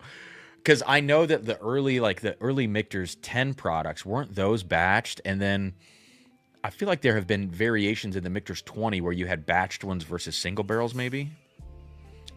I don't know. What's the proof on yours? Proof on my 25, which is B0. I think those are 4s. They might be 9s. Let me see if the... let me look at the other rye, see if that's a 4 or a 9. Dude, I can't tell. But it's like BO399 or BO344. Anyways, you asked for the proof. 109.8.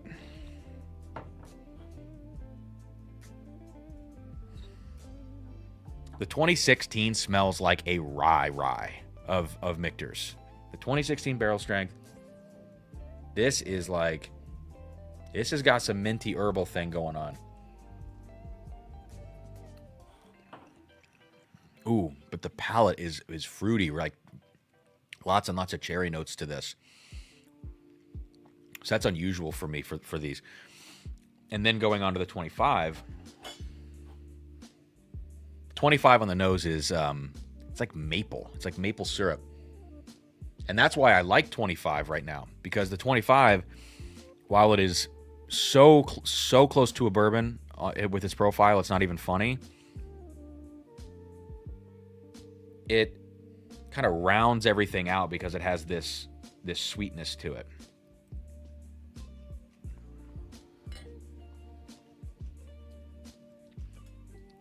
That said, palate's a little flat on it for 109 proof, but the flavors are great.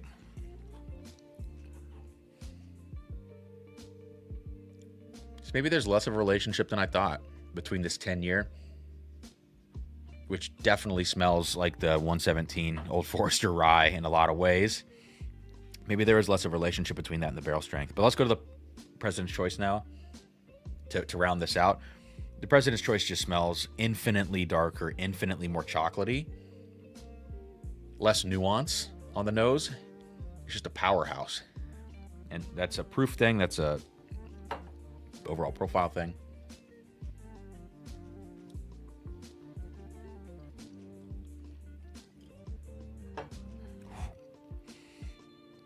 It's definitely less sophisticated, but it's really nice. For me, because of the lower proof of the 10-year rye, and also like the flavor drift to this flavor, which is less of my cup of tea than maybe the 2020, 2021, 2019. Because of that, and because the barrel strength rye has a little more youth to it, and I just wish it had a better finish, I would pick the President's Choice over both of those. I feel pretty comfortable in that. And I think if I did these blind, I would probably say the same thing. Although I would have to acknowledge in a blind how different the profile of the President's Choice is versus the others. Do you think the wood they're harvesting is younger or something? I don't know. I mean, probably yes across the board, but in this case, I'm not sure. In my opinion, with the Bowman bourbon, the barrel wood sucks compared to the older stuff. Yeah, across the board, I would say probably, but I'm sure you can still find, 48-month seasoned, all that stuff. I'm sure you can still find those barrels. You just probably have to pay a significant premium to get them.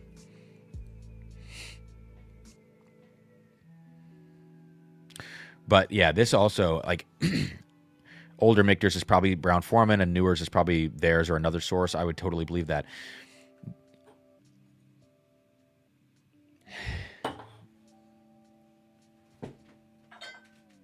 Just out of curiosity here.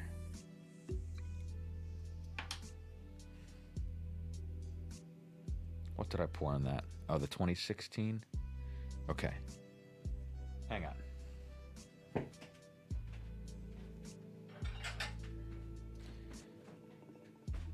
This is just an experiment, purely speculative experiment. Because we're seeing New Riff distillate pop up elsewhere, and we know that they have nicely aged, or moderately aged stuff, like up to 10 years, getting to 11 now. I always wonder, like, if you want to keep Kentucky on the label, but you need older stuff, but you need it from kind of like a discrete source that people don't really know, and the mash bills are a little bit different, maybe New Riff's a player for those folks. And so who knows? I don't know Michters if they're putting their own distillate in things, they're mixing it with other stuff. You just never know what's going on behind the scenes, and they're probably the most opaque distillery when it comes to that stuff that we all give a pass to.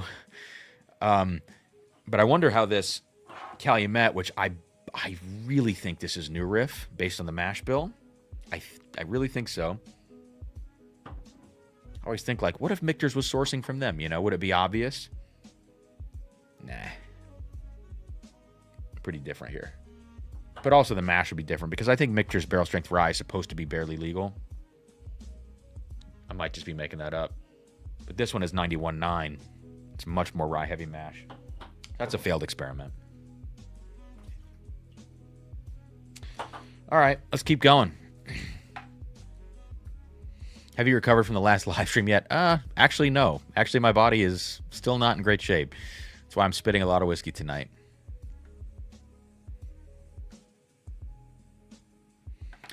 Brian, in my opinion, 25 is better than 24, but neither is good as 22, 21. I agree that I like this 25 that I have better than the 24. I don't have a lot of different barrels of that stuff, though. I don't have a lot of experience with different ones, so I'm limited on my data set there. But I can tell you for certain, for me, and I've tasted several of the 21s, I do not like the 21s. Any chance you have a SAG 9-year? I never got the 9-year Morgan. Joe, Joe is ruthless in the chat right now. Oh, any chance Joe gets to go hard, I love it. It's so funny. Okay. Let's keep going down here. Generally speaking, you're not wrong. I have some theories, but they mainly revolve around shortcuts. Quality of grains. Calumet, what year? Viper Can, are you asking like what my favorite age-dated Calumet is? Oh, you're talking about what I just pulled. Is that what you're talking about? This is the new rye, which I really like. It's too expensive, but I really like it.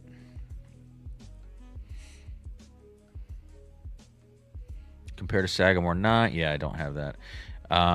Isn't Sag 9 MGP? It is. John, thank you for the membership gift, man. That's awesome. SLB just... Did they? Really? I wonder which one. I'll have to ask them which one they got. Yeah, that's the private stock stuff. I'll have to ask them which one they got.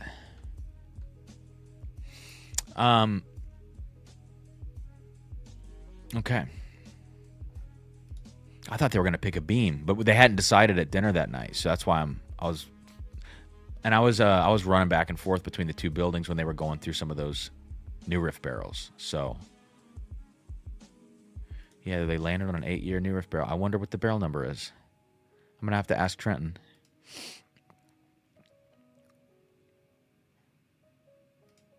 And I wonder how many bottles it had in it. Refight Club, a Kenny stream that we don't talk about. What's the bottle you were angry about having to buy? I can't remember, man. I don't know. Was it like the Turkey Tribute Export? Because that was the one I was crazy about. How's that Evernorth Shorty airing out? I haven't gone back to it, Frank. Yeah, I haven't really been drinking, man. All right, we got one more pour, I think, to go through, and I believe that's it for this stream. It was in the Turkey. Yeah, it was the 15-year Tribute Export, because the Export is 110 proof. It's a higher proof. They go for about $2,000. That's a bottle that I have to own.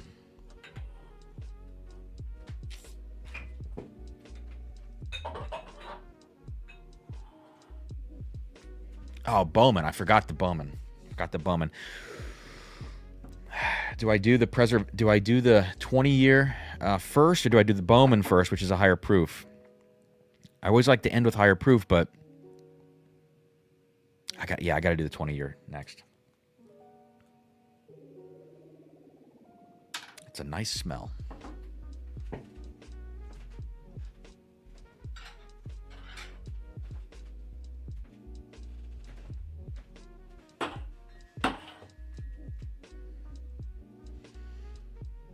Check something here.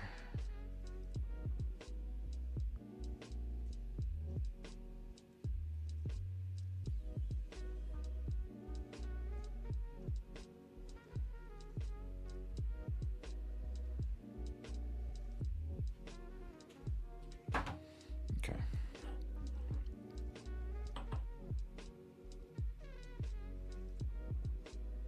Terry, what's up? Why'd you say what the hell?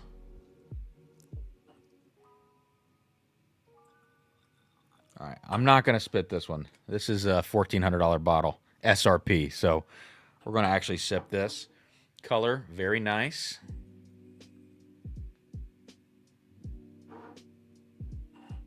No,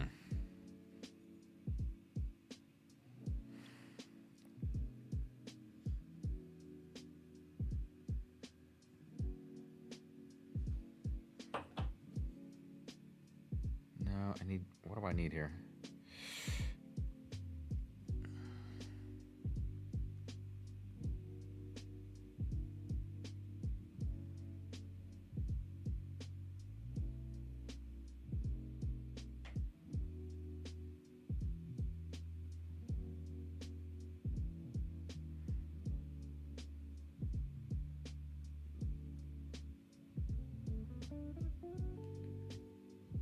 All right. So, JK says, what is this bottle? Let me see if I can put in the... Oh, a stream ending relatively early. Terry, I'm telling you, man, I got to take it easy tonight. I'm suffering. It scares me to... like, doing this, man, like, consistently, it does scare me a bit, so... Oh, I don't think I can... No, I can put this in. There we go. Okay, so this is the bottle. It is 118.2, I think. If it's not 0.2, it's 0.4. It's one of those two. Let's just call it 118 proof. It's 20 years old, and Preservation, the distillery this comes from, which is very old St. Nick, and all those like really old school bottles that you guys have seen, they're really cagey about their sourcing. And I'm sure they have a bunch of NDAs with a bunch of the stuff they've got. But I would say they are on the opposite end of the spectrum as far as transparency goes, just across the board. This is what they say about this bottle on their Instagram. New release Friday, 10 a.m. This was like back when it was releasing. First release in over 4 decades. Maybe that's just this particular label, which they've revived, or maybe it's the whiskey inside the bottle. If it's the whiskey inside the bottle, then that would be interesting, because that's putting us really far back. That's putting us to 1985. So even Stitzel existed after that. So I don't know. I'm not sure what's going on here. What else have they said? I said the same thing in this other post. Anything else? Any other posts about this? I think there was one other with a label. I'm looking for it, but I don't see it. Oh, here it is. It's called Very Old St. Nick, Very Rare Ancient Barrel Strength. And that's all I know. That is all I know. It's $1,400. Last year, I think it was last year or earlier this year, I bought the Believe, the 20-year Very Old St. Nick Believe. Great bottle, $1,000 SRP. Definitely not cheap. So it was outperformed by some of the Oakleys. It was in the realm of like the Watch Hill Proper 20, just depending on what you were looking for as far as profile and proof goes. But all of those bottles, all those 20-year Heaven Hills were great. My suspicion is that this is 20-year Heaven Hill and that it's just a label revival, but I'm not sure. So let's see.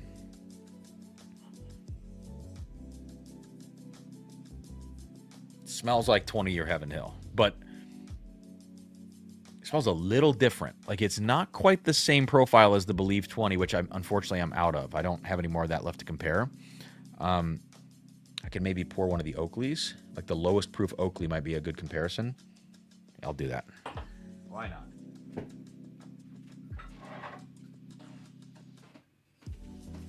Here we go again.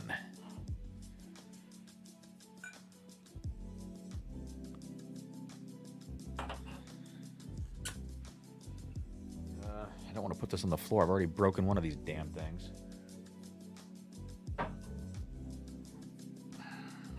Okay.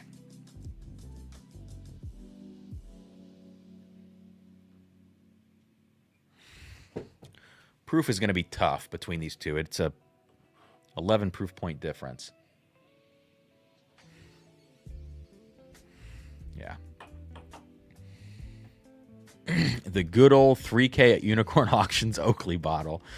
No, they dropped drastically, Joe. I think the last one went for 2 or maybe even less than 2. No, the most recent auction had all 3 of those bottles, and they went for much lower. Princess went higher than them, which was hilarious. Someone made out like a fat rat on Princess. $1,600 or something. After fees, it was like $2,000 or more than $2,000 or something. People were Unicorn Auctions is hilarious. The prices on there, unbelievable. In the Facebook comments, she said 04 Kentucky bourbon that she has owned for 10 years. Then I think that's Heaven Hill then.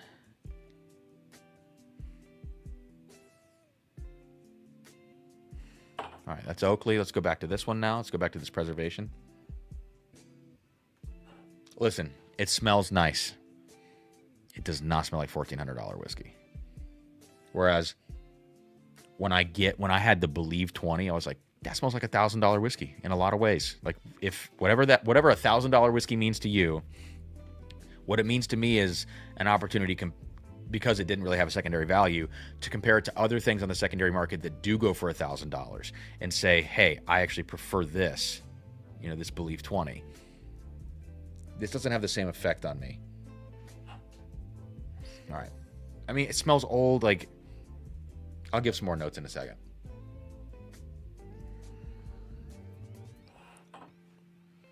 It tastes good.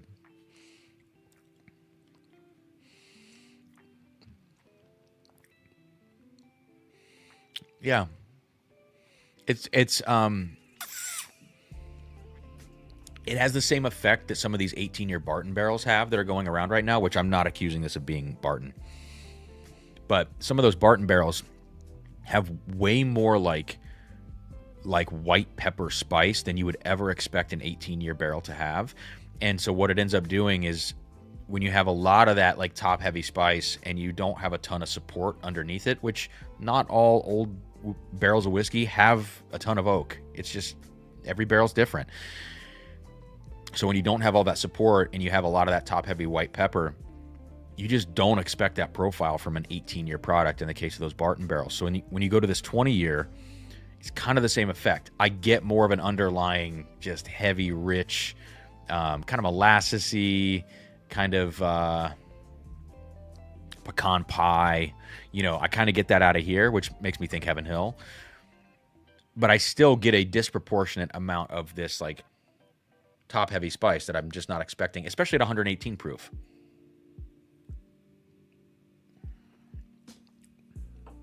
It's really good. It's really good.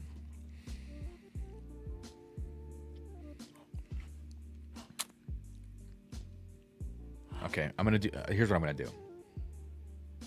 Nah, I'm not. I don't even need to taste the Oakley.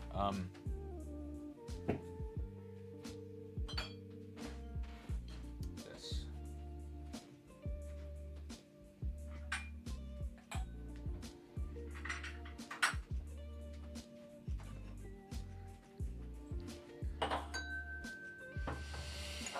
This is gonna be interesting.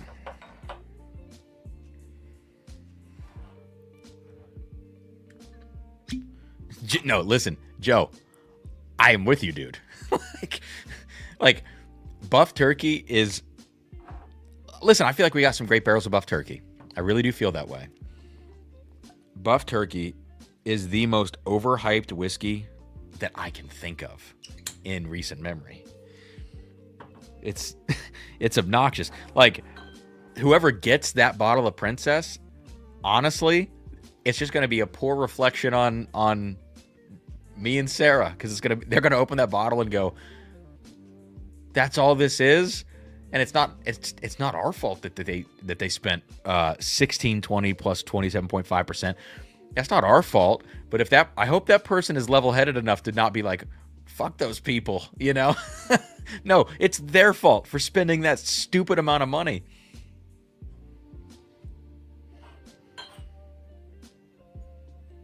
Look at this, man. Look, I mean, the color on Russell's 15. Come on. Definitely more like... It's funny. It's funny to say, oh, Russell's 15 smells younger. It is younger, but it's just a funny thing to say that.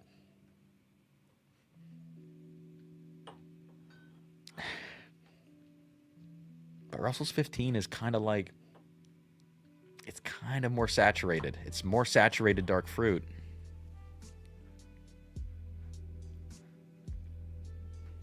Yeah, Rare Bird. At least we know who made that and what it is. Exactly.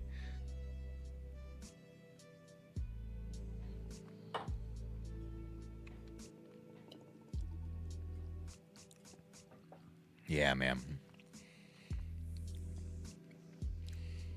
What a great bottle of whiskey. Russell's 15.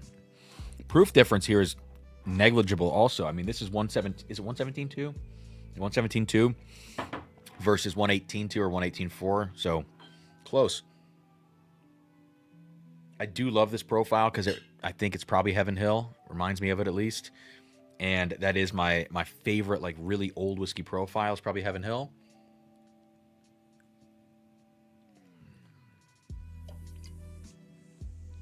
Excuse me, sorry, that's gross. I don't know which one I like better, but the fact that a $1,400 bottle SRP and a $500 bottle secondary $250 SRP are this close, you know, you got to do more for me with that $1,400 bottle than just have rarity involved to get to that price point. So, you know, it is what it is. Preservation overprices everything they do. That doesn't mean I don't like their products, because I do. I actually really like the one lot that I had of the weeded pot still stuff I loved, and the other one was not as good. So there is variation in those micro lots. And I like some of their high-end stuff too. It's just too expensive. But like if you went and did a barrel pick there and you had to pay $700, $800, $900 to get something in the 15 to 20 year range, but you found an amazing barrel, I wouldn't hesitate to do that. Yeah, I wouldn't hesitate to do that at all. But this one, 1,400 is just too much.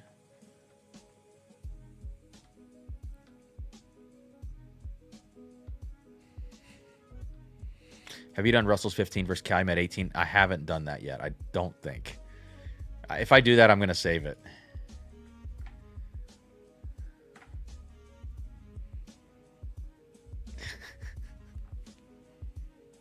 You guys are funny. Okay, let's do the last. I'll taste the Oakley. Why not?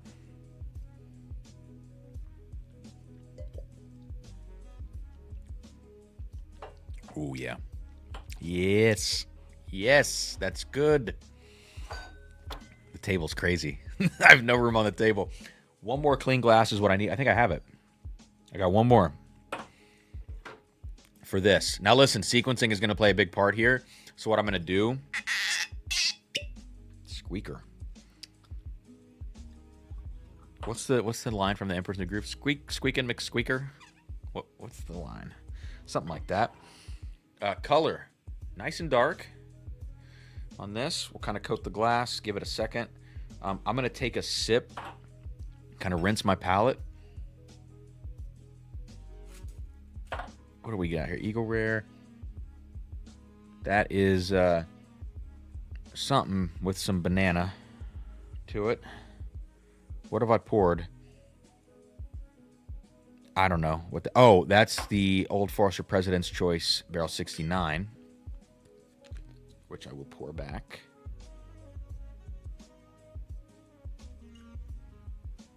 Okay. Joe, I'm making this sample last. Got that, and then there's something else over here. What's going to be the best? Oh, that's what else have I poured? Oh, that's Little Book, I think. So this is the Eagle Rare. Cool. I'm gonna go Eagle Rare to kind of cleanse my palate.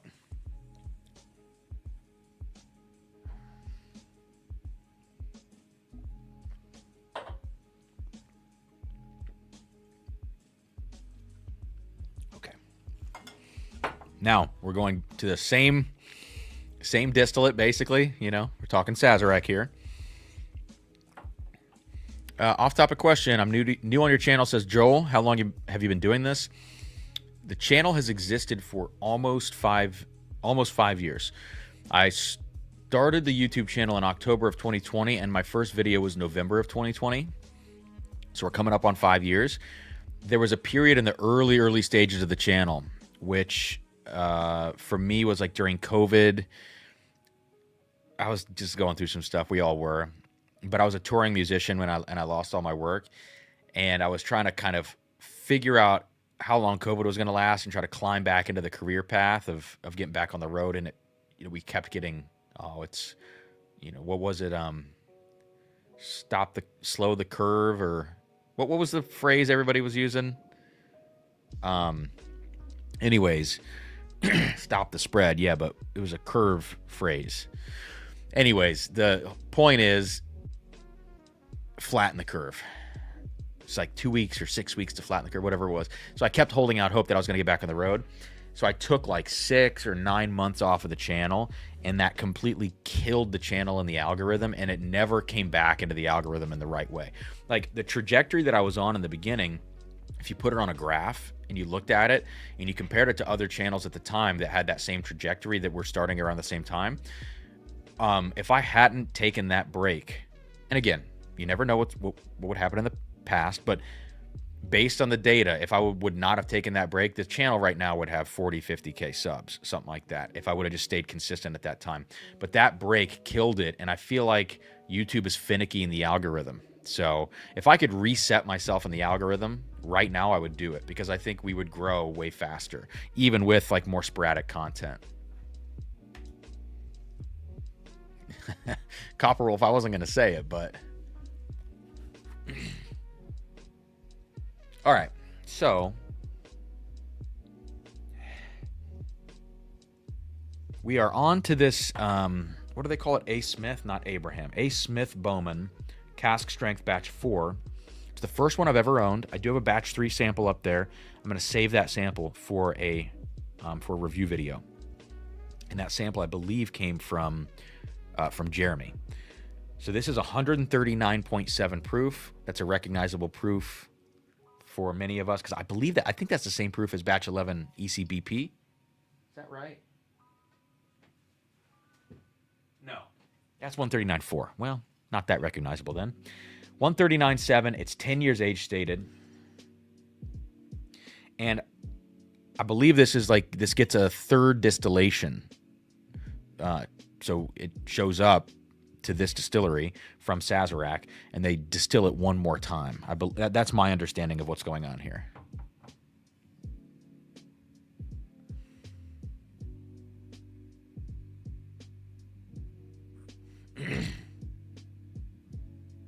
How old are you? I'm 30. I'm going to be 31 this month. On the 28th of this month, I turned 31.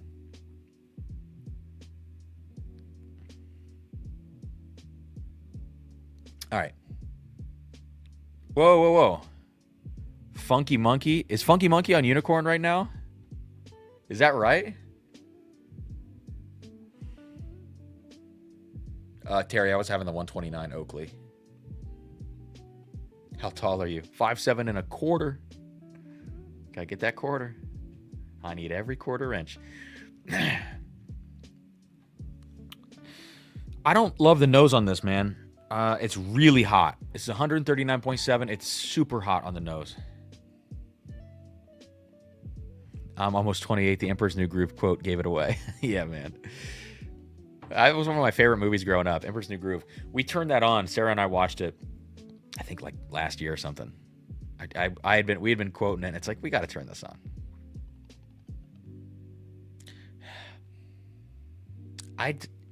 Has anybody tried this batch 4? I just feel like the nose is too hot. I'm trying to get underneath it. Yes, it's sweet, but you know what it has? There's a note that I got to give him credit. Justin Potts, Justin in the chat from Spirited Reviews.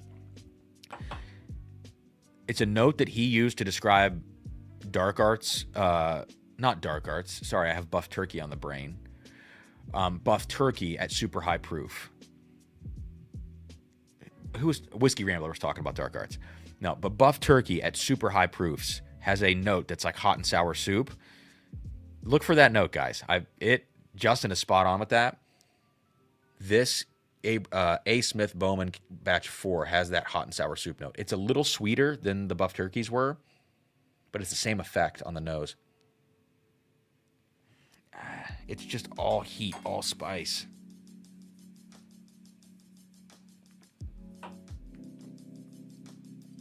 Holy shit. Yeah, it's hot. Ooh, it's hot. Sometimes I'll let it sit on my palate for a few seconds before I spit it out. Clip it. You can't do that with this. Very hot.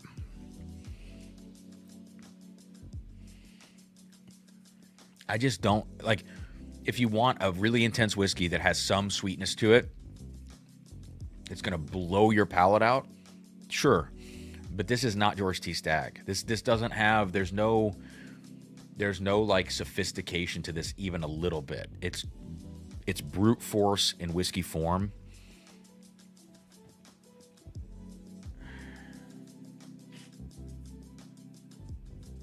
Yeah, I was gonna pour my 2008 GT, but 2008's not even fair. But the cork's broken in it. I could pour the 2020 GTS side by side, but it's just so hot. You know what I should compare to this? What proof is it? This is 139. We'll do it another night. Froth, it says Slad. 2023 GTS lost to batch 3 for me. I think batch 3 to memory is much better than this. This is just okay, here. If I had been drinking all night long tonight, let's say this. If I had been drinking all night long tonight instead of spitting most of what I've sipped this evening, like I am right now, I feel like I've had a beer and a half. That's the way I feel. If I had been drinking all of this and I was like pretty tipsy right now, and I ended my night with this pour, I'd probably be like, dude, this is awesome. You know, like if your faculties are gone, your mouth faculties, put that on a shirt. Mouth faculty. I'm cracking myself up. Sorry. If your mouth faculties are totally fried at the end of a long tasting night, I think this comes off in a very different way because you're just looking like, okay, here. If you're doing 100 whiskeys in a sitting, if you're doing a Fred Minnick top 100, this is going to win for you. because you're going to blow your palate out, and then this is going to rise to the top. I'm not a big fan of this. I'll take one sip. Like, I'll take a real sip.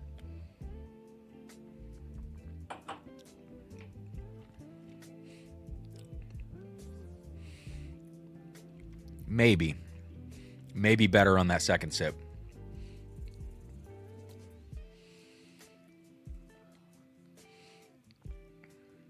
It's just a heat bomb, though.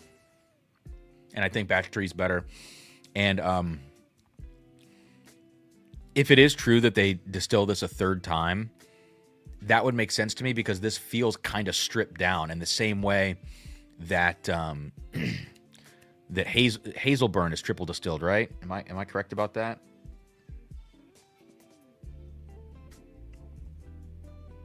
And Irish whiskey is triple distilled, isn't it? Hazelburn is triple distilled. Irish whiskey triple distilled. Let's see if that's true. Triple distilled. Yeah, it has that. It has that sensation where it's stripped out.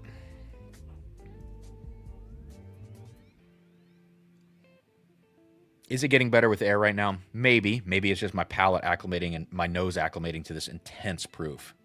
Oh, 2.5 says Copper Wolf. Yeah, you might be right about that. Yeah.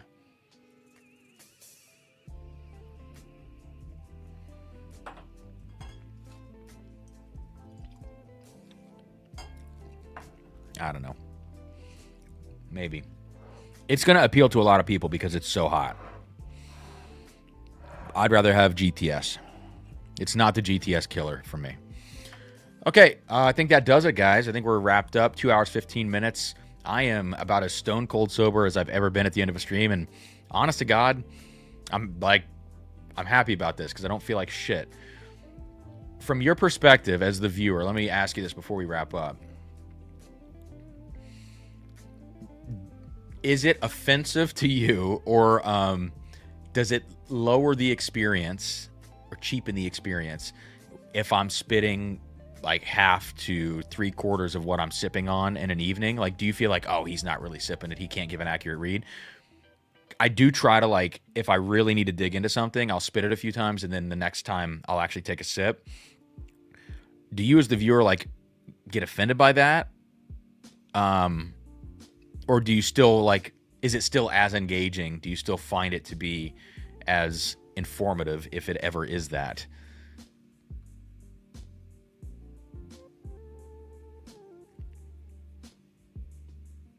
Oh, what's up, Brett? Fuck you, Kenny.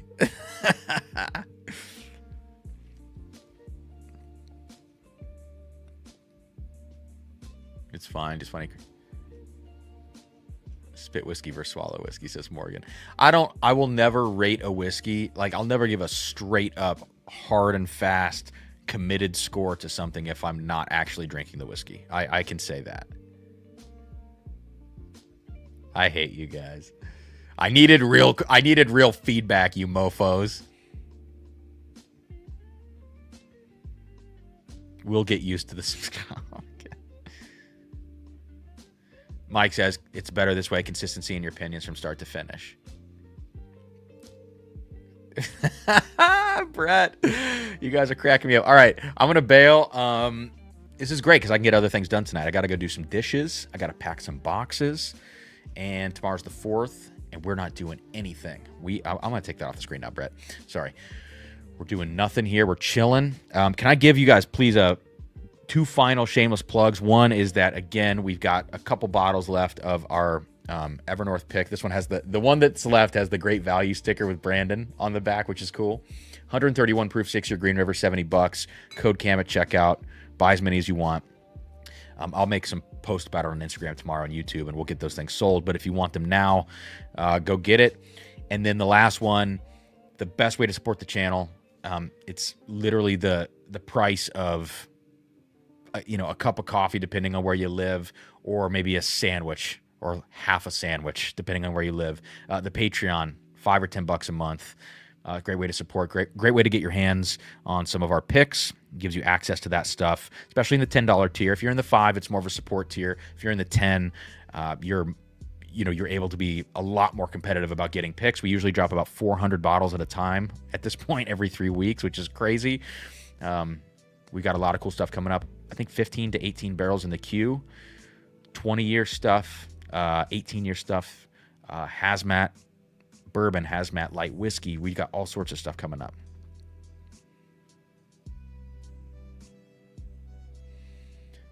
All right. That's it. What did JK say? I feel like it's funnier. I feel like it's funner if you're not spitting. It definitely gets funner. And there will be some nights where I'll drink more than others. But after last week, man, tonight, I just couldn't do too much.